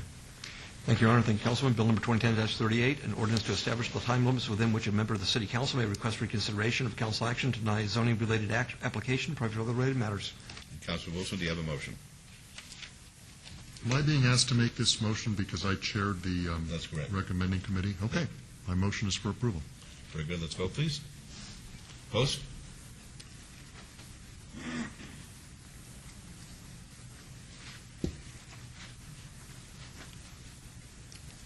Motion carries. Thank you. Item 69 is Bill number 2010-39, amends the permit requirements pertaining to group use of city parks, establishes limitations on certain law enforcement activities in city parks, provides that a portion of James Gay Park, currently a children's park, will be made available for general use, and deletes obsolete provisions relating to park use. Councilman Wilson, do you wish to have it read? Yes, sir. Thank you, Councilman. Bill number 2010-39, First Amendment, an ordinance relating to city parks amending the permit requirements pertaining to group use, establishing limitations on certain law enforcement activities in city parks, providing that a portion of James Gay Park, currently a children's park, will be made available for general use, deleting obsolete provisions, and providing for other related matters. And Councilman Wilson, do you have a motion? Before the motion, could I just ask Mr. Jervik, during our meeting, some questions came up, and some questions have come up to me from people in the community about changing the children's park, and you explained the legal reasons why it was necessary. This was not initiated by the city staff, right? That's correct. If I could, let me come down to the podium because Mr. Lichtenstein is here as well, and this once again represents an agreement between the city and the ACLU. I just want the people that feel that the city council members have felt this wasn't the way to go to understand why we're going the way we're going. If I could, Councilwoman, there were a number of issues that are resolved by this current ordinance. One of the issues that was raised by the ACLU was their concern over the designation of certain parks within the city as children's parks. As you know, the city has an ordinance that allows us to designate parks as children's parks, and if they are so designated, then an adult cannot be in that park unless they have a child with them. The ACLU's concern, I don't want to speak with Mr. Lichtenstein, is that any time that you limit access to a traditional public forum, and city parks are the most traditional public forums, there is the specter that you are suppressing speech by adults as opposed to just protecting children from predators or drug dealers or someone else. What this represents is a compromise. The two smallest of the three parks that are children's parks will remain children's parks. I think we both agree they are so tiny they're almost postage stamp parks. But James Gay Park is a much bigger park, and as a result, we thought, in fairness to the ACLU and in fairness to their argument, that a portion of it could be carved out for adult use so that people could enjoy their First Amendment rights there without having the limitation of the children requirement to go to the park. And one reason why the people had concern was because oftentimes individuals do hang around parks where children are a lot. They don't have children, and they have it for negative reasons, and that's why I'm getting questions from the community. So what we're doing is basing this on the Civil Liberties Union's recommendation. If I could address this came out of a lawsuit that ended up in the Ninth Circuit, and frankly, the agreement was done through the Ninth Circuit's settlement program. In looking at the parks, particularly James Gay Park, which is long and narrow, it was determined that cutting it off into essentially two sections, one where children, children's only, another where adults by themselves can operate, would not interfere with each other. Different configuration than some of the other parks. I'll be honest, it's not the solution that I personally would have liked, but as part of the give and take within the settlement conference, it didn't seem unreasonable. What was the solution you would have preferred? With Pearson Park, I think probably could have been done also, quite honestly. But again, we figured. So it was a compromise so that both of the areas of concern are met. I just wanted this on the records because I know there have been many questions about it. Thank you very much. Great, thank you, gentlemen. Councilor Wilson, do you have a motion, please? Yes, and Alan, thanks again for your work on this. You feel comfortable, though, with this bill, the way it's read, as far as protecting the rights of all those concerned? Yes. I mean, I'll be very honest. I was surprised that we were able to reach this agreement because this happened quite unusually after the oral argument at the court. And the court said, hey, why don't you guys sit down together with one of our mediators and maybe you can resolve things. And over the course of many months, and I'd like to commend Phil Burns, who was part of this from the city attorney staff, did a tremendous amount of work, and yes, do feel comfortable. Wouldn't sign off on it otherwise. Great. Although I've got to say, with all these agreements, I feel like pretty strange, like I'm mellowing too much of my old age. You feel kind of like a deputy city attorney right now, like you've crossed the sides or something? I don't know. No, not that far. I'll have to figure out something else to fight about. But all seriousness, with the city attorney's office, we've put in a lot of work on this one as well, and this has gone on pretty much for a year. I think the negotiations about this and some of the other issues, and again with new case law coming in. So yes, we feel very comfortable with it. My motion is for approval. Mayor Goodman, before the vote, Yes. I do want to jump in here because James Gay Park is a park that has been around for quite some time, and when Commissioner Weekly moved to revitalize these parks as well as protect the parks from a lot of the negative activities that were taking place in these parks. James Gay Park was one of those parks that we had a very difficult time in, and the last thing that I want to see is the way in which he tightened the parks up for us now to come and chip away at unraveling the issues that we're still trying to address in this area, specifically as it pertains to some of the homeless in the area. From a city park enforcement standpoint, Brad, what are the times in which the parks, or maybe I should be asking someone from detention and enforcement, what time are the parks closed, the city parks closed? It's my understanding that all city parks are closed at 10 o'clock unless there's some sporting event that caused them to be extended, like a baseball game went overtime or into extra innings or something like that. So all city parks are closed at 10. This would be the same rules that pertain to this one. I'm sorry, I just got corrected, 11 o'clock.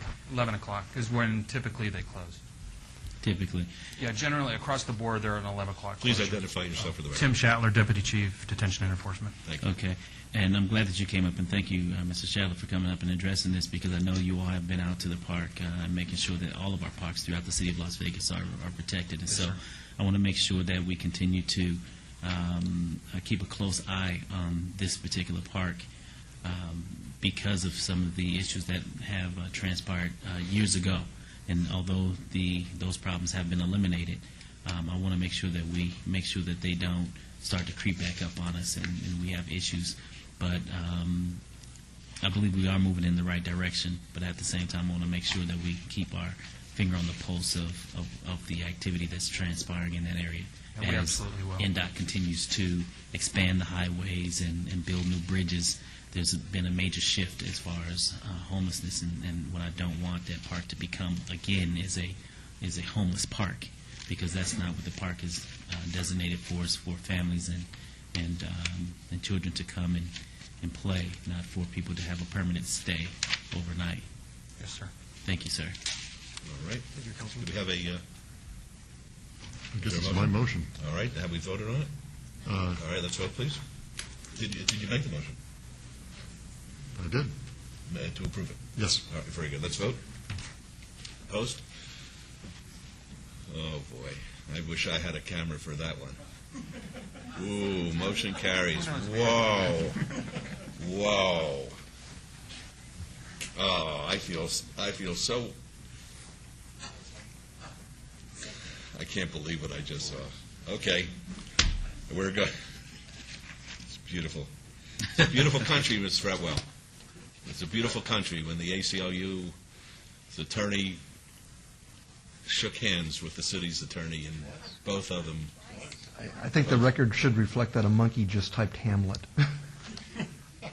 I do have to put on the record that whether we agree or disagree, whether we're negotiating or shaking hands, and any kind of personal thing always takes place, because this isn't a personal thing. No, These are and that's the way it issues. should be. That's the way it should be, and you're to be congratulated for being a watchdog. Even though we're on the other side, I'm happy to see that we've been able to resolve this and put it to bed once and for all. So are we. Thank you. Very good. Items 70 and 71, bills 2010-40 and 2010-41, are eligible for adoption at a later meeting. That concludes the morning session, and we're going to be in recess until 1 o'clock. 1 o'clock.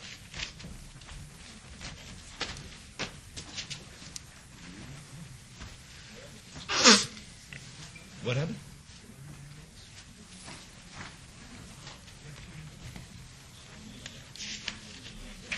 Well, I did not. On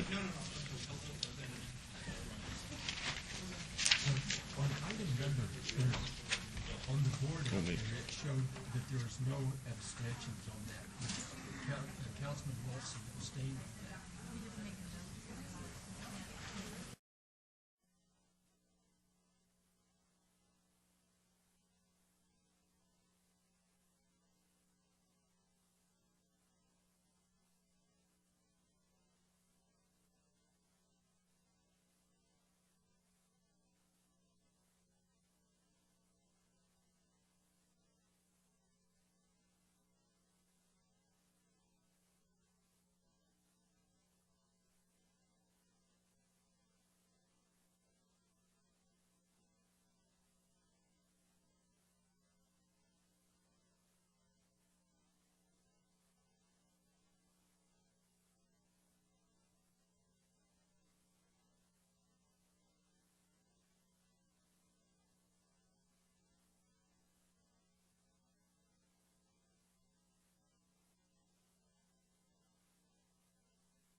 All right, good afternoon, ladies and gentlemen. We'll call item number 72. Any items from the afternoon session that the council, staff, and or the applicant wish to be stricken or held in abeyance to a future meeting may be brought forward and acted upon at this time. Mayor Pro Tem.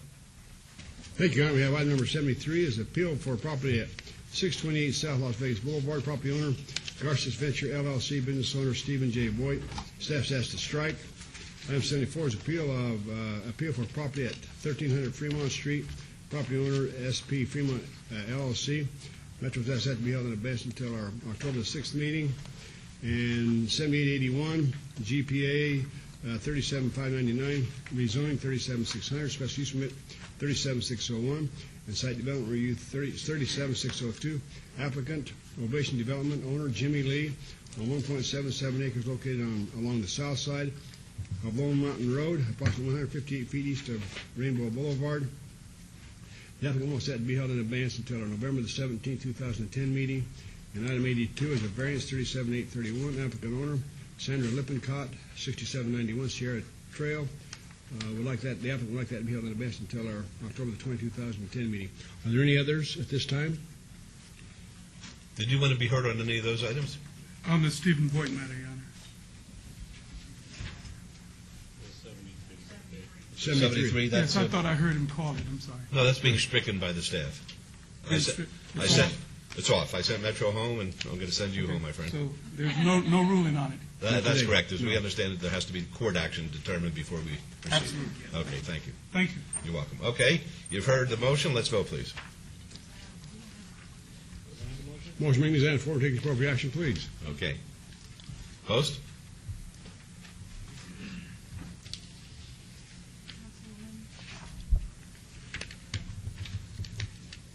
Vote, Wade. Okay.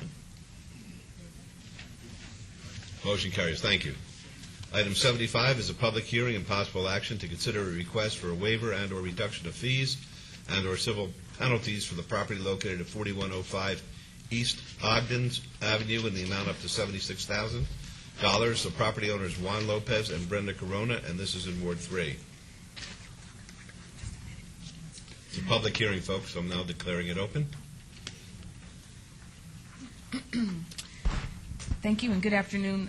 Lisa Morris, Civil Air Deputy Director, Neighborhood Services Department.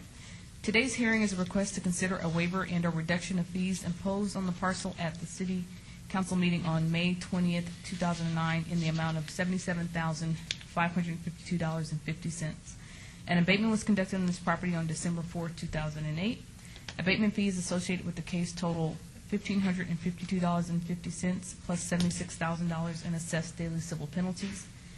The applicant paid the abatement fees in the amount of $1,552.50. The total owed on the case is $76,000 in daily civil penalties.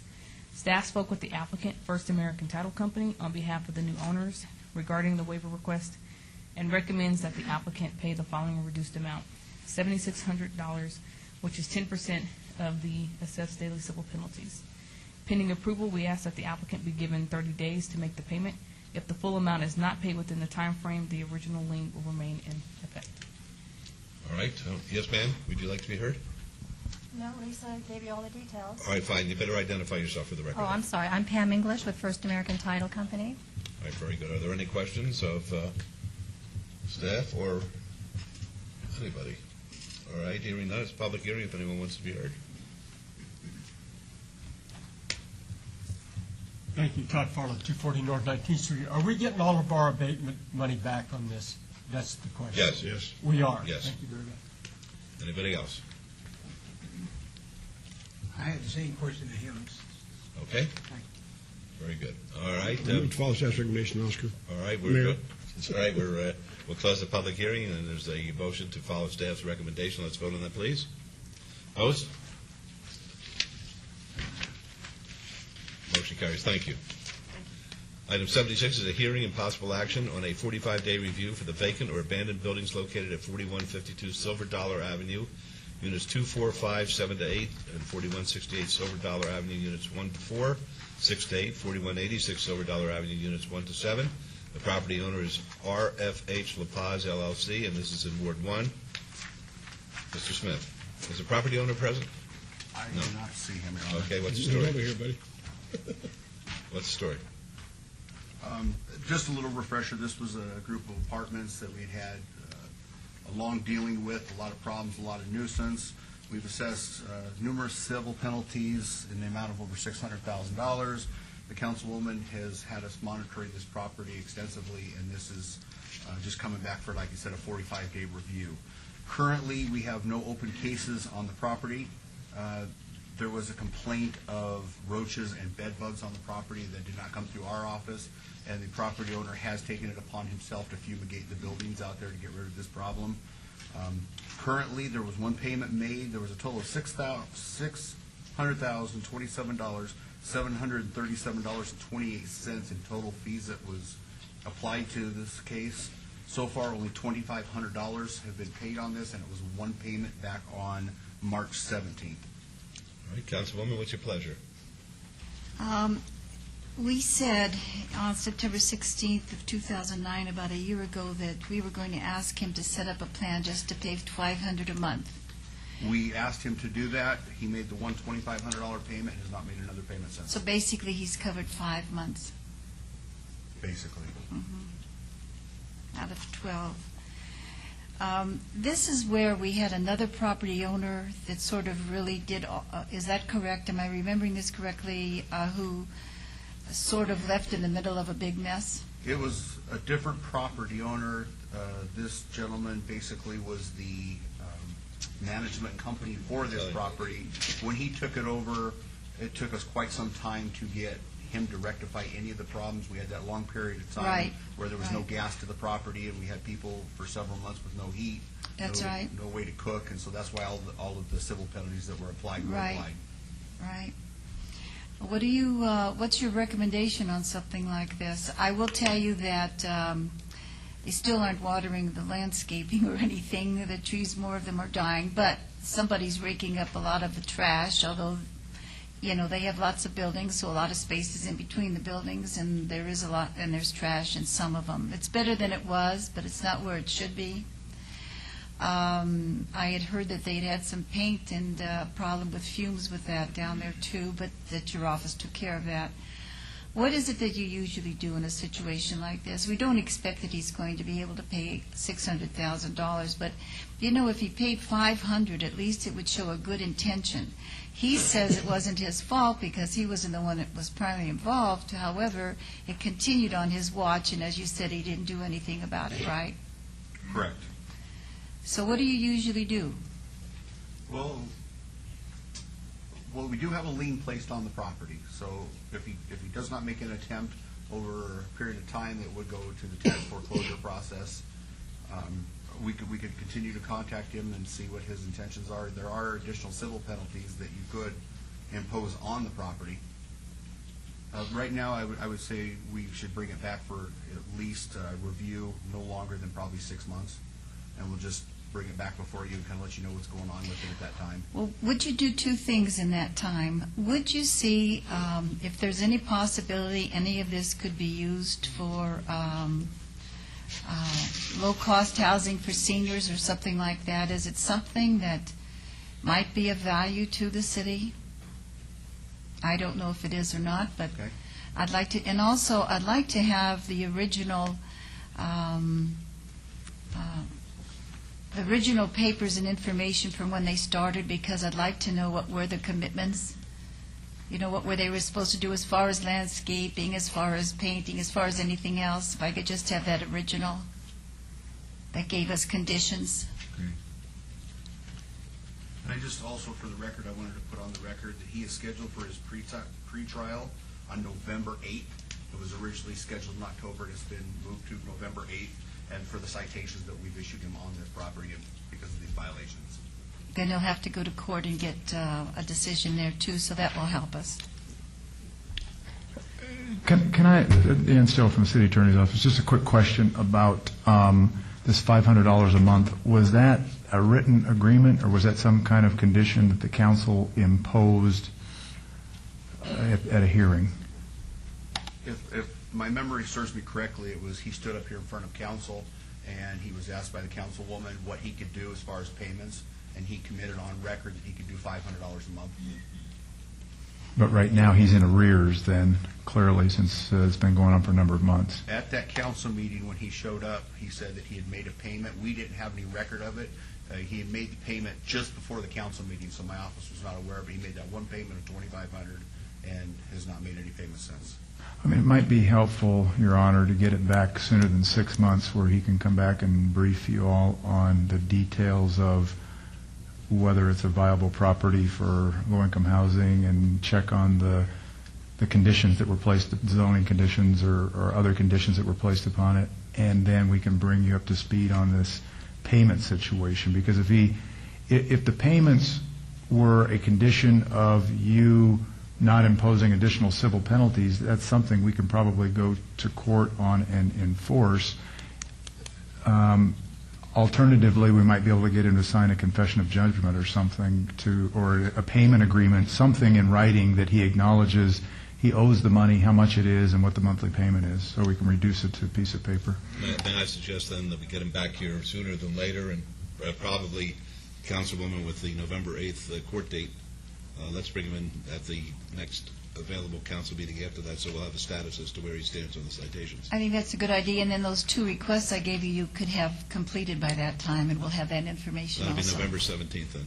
So we'll move to have this obeyed to November the 17th. That would be my motion. Very good. Let's vote, please. Opposed? This looks like you. That guy looked like you. Motion carries. Thank you. Thank you. Gentlemen, it wasn't a public hearing, that's why I didn't call upon you on that particular one. Item 77 is EOT 39066, extension of time, special use permit, a non-public hearing. The applicant owner is Douglas Kays. Request for extension of time of a previously approved special use permit for proposed recreational vehicle storage facility with a waiver to allow a 6-foot screening device where 8 feet is required at 1717 South Decatur Boulevard in Ward 1. The staff recommends approval, subject to conditions. Is Mr. Kays present? Is the applicant present? Councilwoman, what's your pleasure? I have discussed this with him, and we don't have a problem with this, so I would move to approve. All right, let's vote on that, please. Post.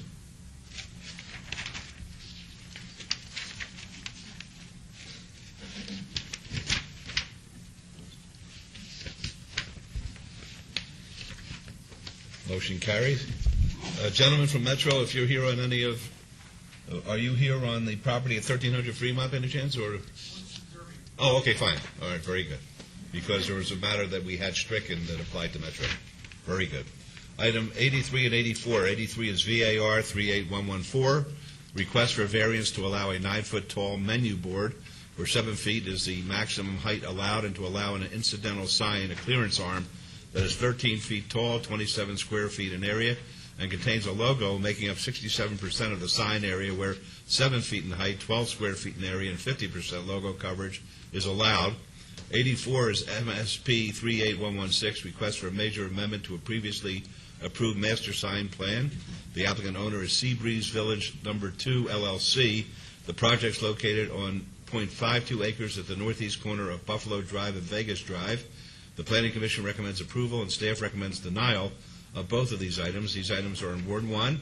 These are public hearings, which I now declare open. Is anybody here on behalf of Breeze Village 2 LLC? Well, Councilwoman, what's your pleasure? The last time that we discussed this, I had asked that they have contact in the neighborhood, and I haven't heard anything from them since then. Do you want to obey it, or would you like to? I would like to obey it, because I haven't had contact. I don't know what they've done in the neighborhood as far as letting the neighbors use. I will tell you, I went out there personally. I feel that the menu board would not cause a problem. Because I have had no contact with them, I can't understand fully what that logo individual sign that is there, which is quite a bit higher than it should be, would cause. So I can go with the menu board. I'd like to make a motion to approve the 9-foot tall menu board. That menu board does not face the street. It faces the inside of the community. Okay, that would be item number 83. but I would vote no on the other, well, or I would obey the other half of that item. See, 83 has No. two things in it, no? Obey the whole thing? Okay, obey the whole thing then. All right, the motion to obey for 2 weeks? October 6th. Okay, let's vote on that, please. Opposed?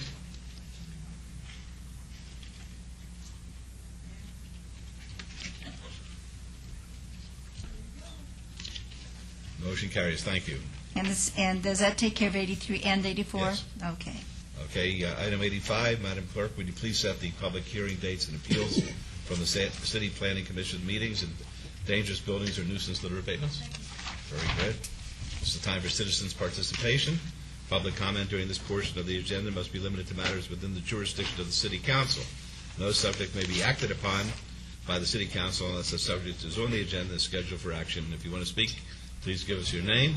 We'll put the 3-minute timer on, and if my math is right, if we stay within our time limitation, we have a record. Okay. My name is Anthony Hart. I live 123 Sir David. I know you got a short meeting today, so I'll make it short for you too, Oscar. But my wife's, I've been running through all my files for all the things that I'm going to have to turn in. And this is one more I want you with. But I have something that I wrote Lyndon Johnson, 1964.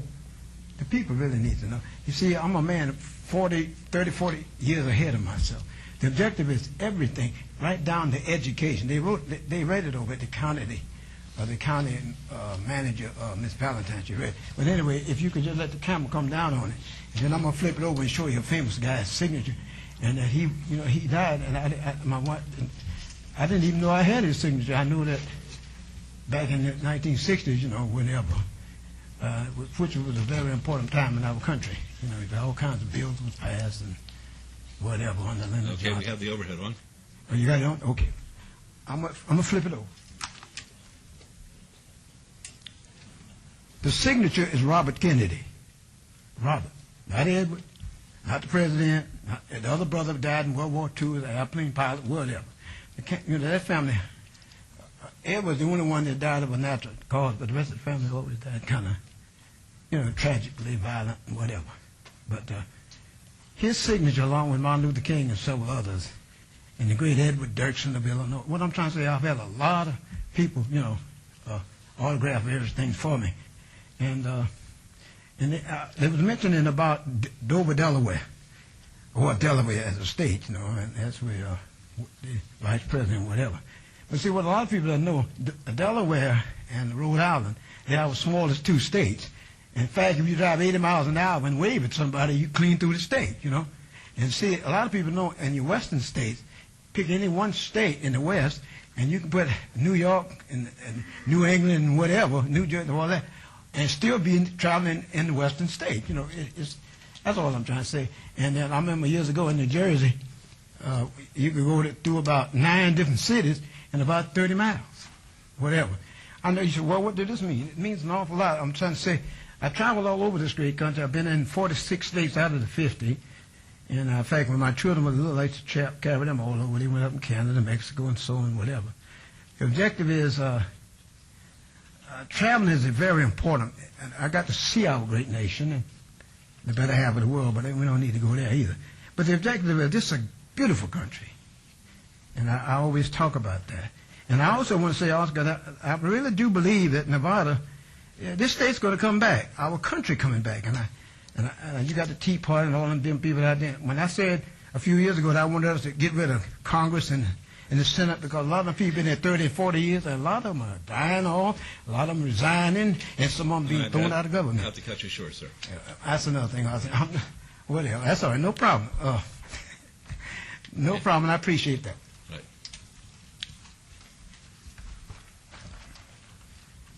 Mr. Farlow? Thank you. Todd Farlow, 240 North 19th Street. Now that we have the city attorney's office and the ACLU skipping down the lane hand in hand singing Kumbaya, and we have the water conservation thing or whatever, we're getting our money out of that. It's time to look into these IT systems, because we have Metro, we have the DA's office, we have Child Protective Services. They're all using different systems, and it's a real mess, because the defendant, when he goes to court, He needs, through discovery, he needs all the information. And he can't get this information if none of these computer systems are in line with each other, and they're not. And where you come in on this, you fund Metro. So, I mean, I hold you, you know, we got to get some money in there someplace to get this thing figured out. Thank you. Thank you. Anybody else like to be heard? There it goes. We're through. The record's going right down the tube. Record is going down the toilet. Yes, sir. Hi, Daniel Furlan, 8015 Aztec Basin Avenue, Ward 6 behind the YMCA. I came this morning, I was hoping to speak with the City Council on the item that involved the Molly's Tavern being placed in next to the Vons on Sky Point Drive. I understand that issue. I wasn't allowed to speak this morning, which I understand, but I felt this was the occasion for... Whoa. Yes, sir. When you say you weren't allowed... Well, it was not on a public discussion item is all I meant, sir. Well, nobody asked to speak. I'm sorry? Nobody asked to speak. No, we conducted a hearing on that. One of the council persons called the matter forward out of the consent agenda. There was a discussion, and nobody stood up to speak. Somebody stood up. Was that for the... I was sitting right there. That was an attorney. If he wanted to speak, he knows how to speak. No, I take issue with that statement, but go ahead, sir. I apologize, but No I problem. thought it was on a consent agenda, and I was told that it was, when you're on a consent agenda, no one's allowed to speak on that unless, you know, it's taken off a consent agenda. It was taken off. Okay, then I apologize. No problem. I'm new to this. I'm not a politician. No so I don't know problem. how these things work. I'm not being harsh with you. I'm just trying to set the record straight. People know when I'm chairing a meeting, if they don't have the right to speak, I let them know they don't have the right to speak, and that did not take place. Okay, thank you. I'll know that for future reference, and I apologize. Don't apologize. But again, this is the first time I've ever been to a council meeting. I don't know how glad the to have process you. works. So, well, that being said, let me go ahead and get my words out now, and then we'll be good. How about that? Sure. Basically, I rise in my personal view as opposition to the Mollies. I would like to express concern on how the process was made. I know that it went through a number of processes, but I would just like to express my opinion and my concern so that we can address these issues in the future and understand some of the situations that happened that I feel were not properly done. Now, I'm not a lawyer. This is just my own opinion. Last week when I saw the sign go up, I sent you all a letter. I think you hopefully will get a chance to read that. I went around and started finding out from my community that many people didn't know about this tavern. Now, I understand at the last meeting, Ms. Tarkanian, one of your quotes was you couldn't understand how only 4 people showed up to the meeting, and that concerned you. It concerned me as well. Mr. Reese, I believe one of your quotes was that it was hard for you to believe that people were just finding out about this issue the night before. That's a quote from the April 21st meeting that you made. The reason I'm here is to try to give you some reference point on, yes, it's true, people did not know in the area. Because of the geography of this particular establishment, 1,000 feet radius in which people were notified, there's nobody on the west, Highway 95, nobody on the south, 215, nobody to the north because you have the YMCA and the library, and then you have a park. Even though that's used by a number of residents. The only people that actually received notifications were the people on the east. I have that breakdown right here. I got this from the clerk's office, and I won't go on for too long, but basically the breakdown is, as you can see, out of all the people that were notified officially by the city, we had 29 were LLCs, which are basically people in the shopping center. 13 were owned by trust of some type or another. 54 were owned by individuals. That's the only residences, as far as I can find, according to this documentation, that were actually notified about this issue. 25 were bank-owned. Obviously, I don't think banks come down and protest zoning changes, major modifications. 2 parcels were owned by the City of Las Vegas. 6 were owned by the county, and 2 were owned by the federal government. Now, see, we did a major modification, which is a really big deal. This is an honest-to-goodness big deal. People paid a lot of money for houses to move into this area underneath the master plan community. When we start doing a major modification, it's my feeling that you should really get the word out. When we get the word out to 40 people, and let me preference this, those 54 people, 40 of which live in the county, not the City of Las Vegas. Okay, I'm going to have to cut you short now. So that's it? That's it. Okay, well, I just wanted to make you aware of that. I appreciate you for listening to my time. I think that when we do modifications in the future, we need to do a better effort of letting people know. I live in the community. I had no idea. Many people had no idea. And now, last thing, real quick, I swear. These are petitions that I've collected in the past 4 days. Okay, I was planning on turning these in this morning, but I understand there is an issue with this establishment. I was alerted by a lawyer, so I've decided to hang on to these for right now until that issue is resolved. But I will be turning these in. Thank you. Very good. Thanks for coming down. All right, anybody else? Okay, then we'll move on to item number 87, or 87, which is council participation. Would anyone like to be heard at this time? Councilman Ross? Yes, Mayor. Oh, okay, Councilman Barlow? All right, Councilman Ross? Thank you, Councilman Barlow. I'll be brief. October 4th is one of my senior chats at Centennial Hills Community Center, the Active Adult Center, 10 o'clock in the morning. We will have representatives there from the Regional Transportation Commission again to talk about transportation issues out in the Northwest. And we'll also have someone from Public Works there to talk about the new solar covered parking that's going to be built out there as part of our sustainability initiative in the city of Las Vegas. Also, thanks to Councilman Anthony, I think, after his presentation this morning, we're going to have some folks out there talking about emergency preparedness for seniors. So, folks, invite you to come down October 4th, 10 a.m., Centennial Hills Active Adult Center. Thank you. Councilman Barlow. Yes, Mayor, thank you. And just to remind everyone once again that this coming Friday from 8:30 until 9:30 a.m. Till 10. 10? Yep. Okay, well, thanks for the extra hour and a half. Right. I'm kidding.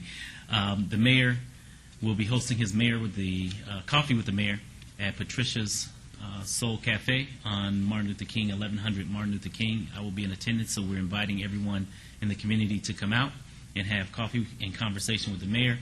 And also the following morning, Saturday, from 11 a.m. until 4 p.m., the rededication of the Martin Luther King roadway will be a big community festival full of entertainment and street vendors for the entire community to enjoy. The ceremony will take place or commence 11 a.m. to 12 noon, so we're inviting everyone to come out and enjoy themselves out at this festive event taking place all day, Saturday morning and afternoon, for the most beautiful Martin Luther King in the nation. Thank you.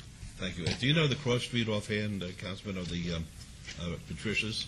Yes, the major cross street is Washington and Martin Luther King. Okay, everyone's welcome out there at 8:30 on Friday.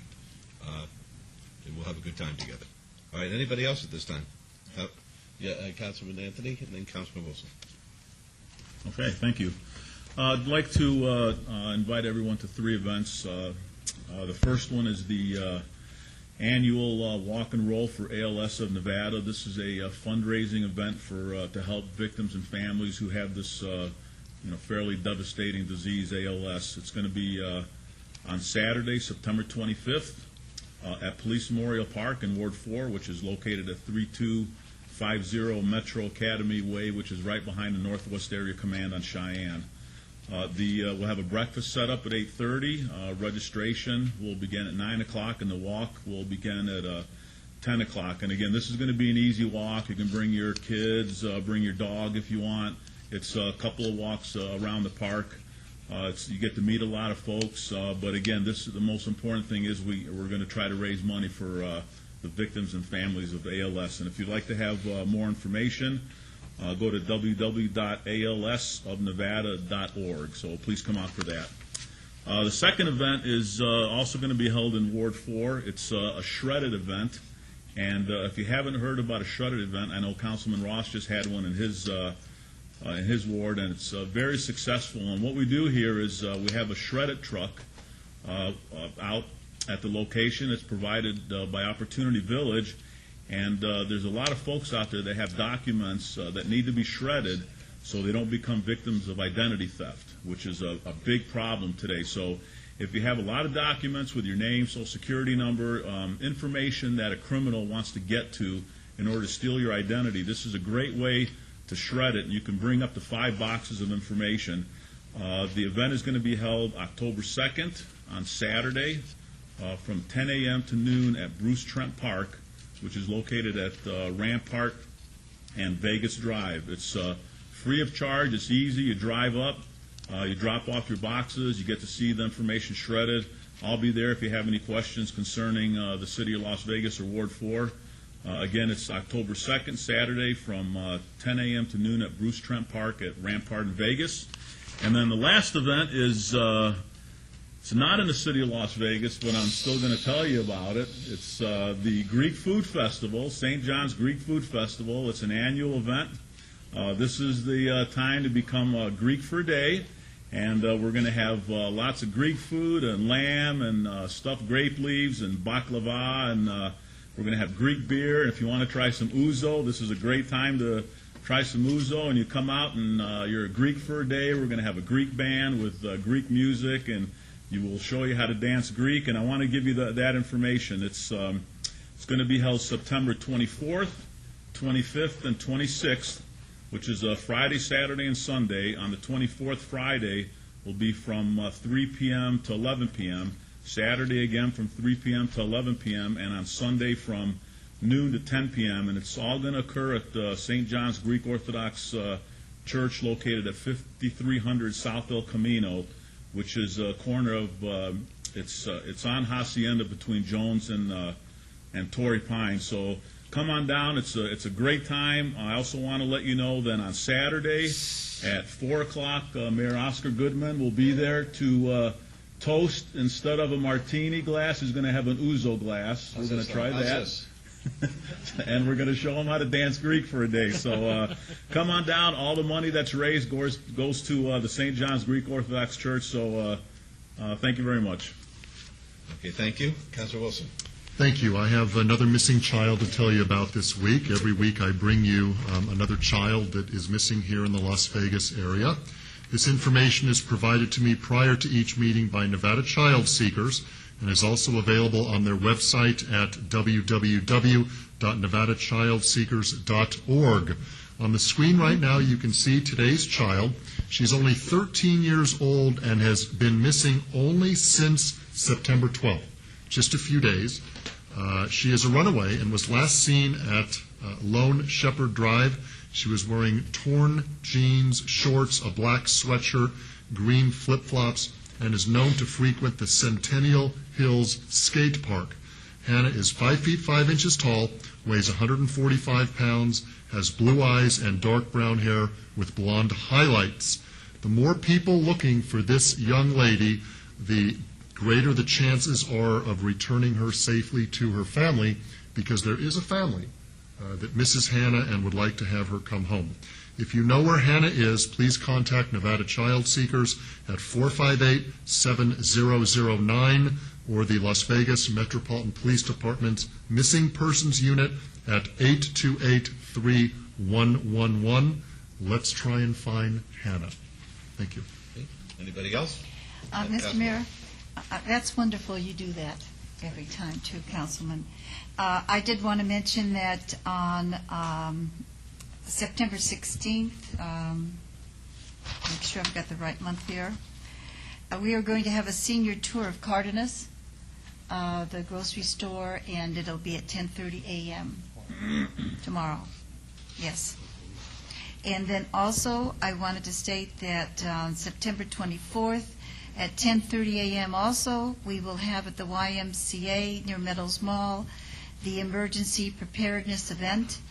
We had one at Lead Senior Citizens Home. It was very successful, and it really helps you acknowledge and understand what you have to do. And some of the members there said that, you know, for months they're thinking, I should do this, I should do that, and when the people come out and show you what you need to do exactly, you get it done. So we'll be having one of those also. Thank you. Okay, I just want to congratulate Councilman Barlow for the success that he's having in establishing the greatest Martin Luther King highway in the world. I won't be able to be there on Saturday, although I am conveying my very best to everybody. It's one of our Jewish high holidays. It's Yom Kippur, and I'll be praying for everybody for a healthy, happy year. And I'll give you more than one prayer. I'll give those who need it the most. We need a lot. Okay, so, but I want you to know that my heart and my spirit will be with you. All right, meeting's adjourned.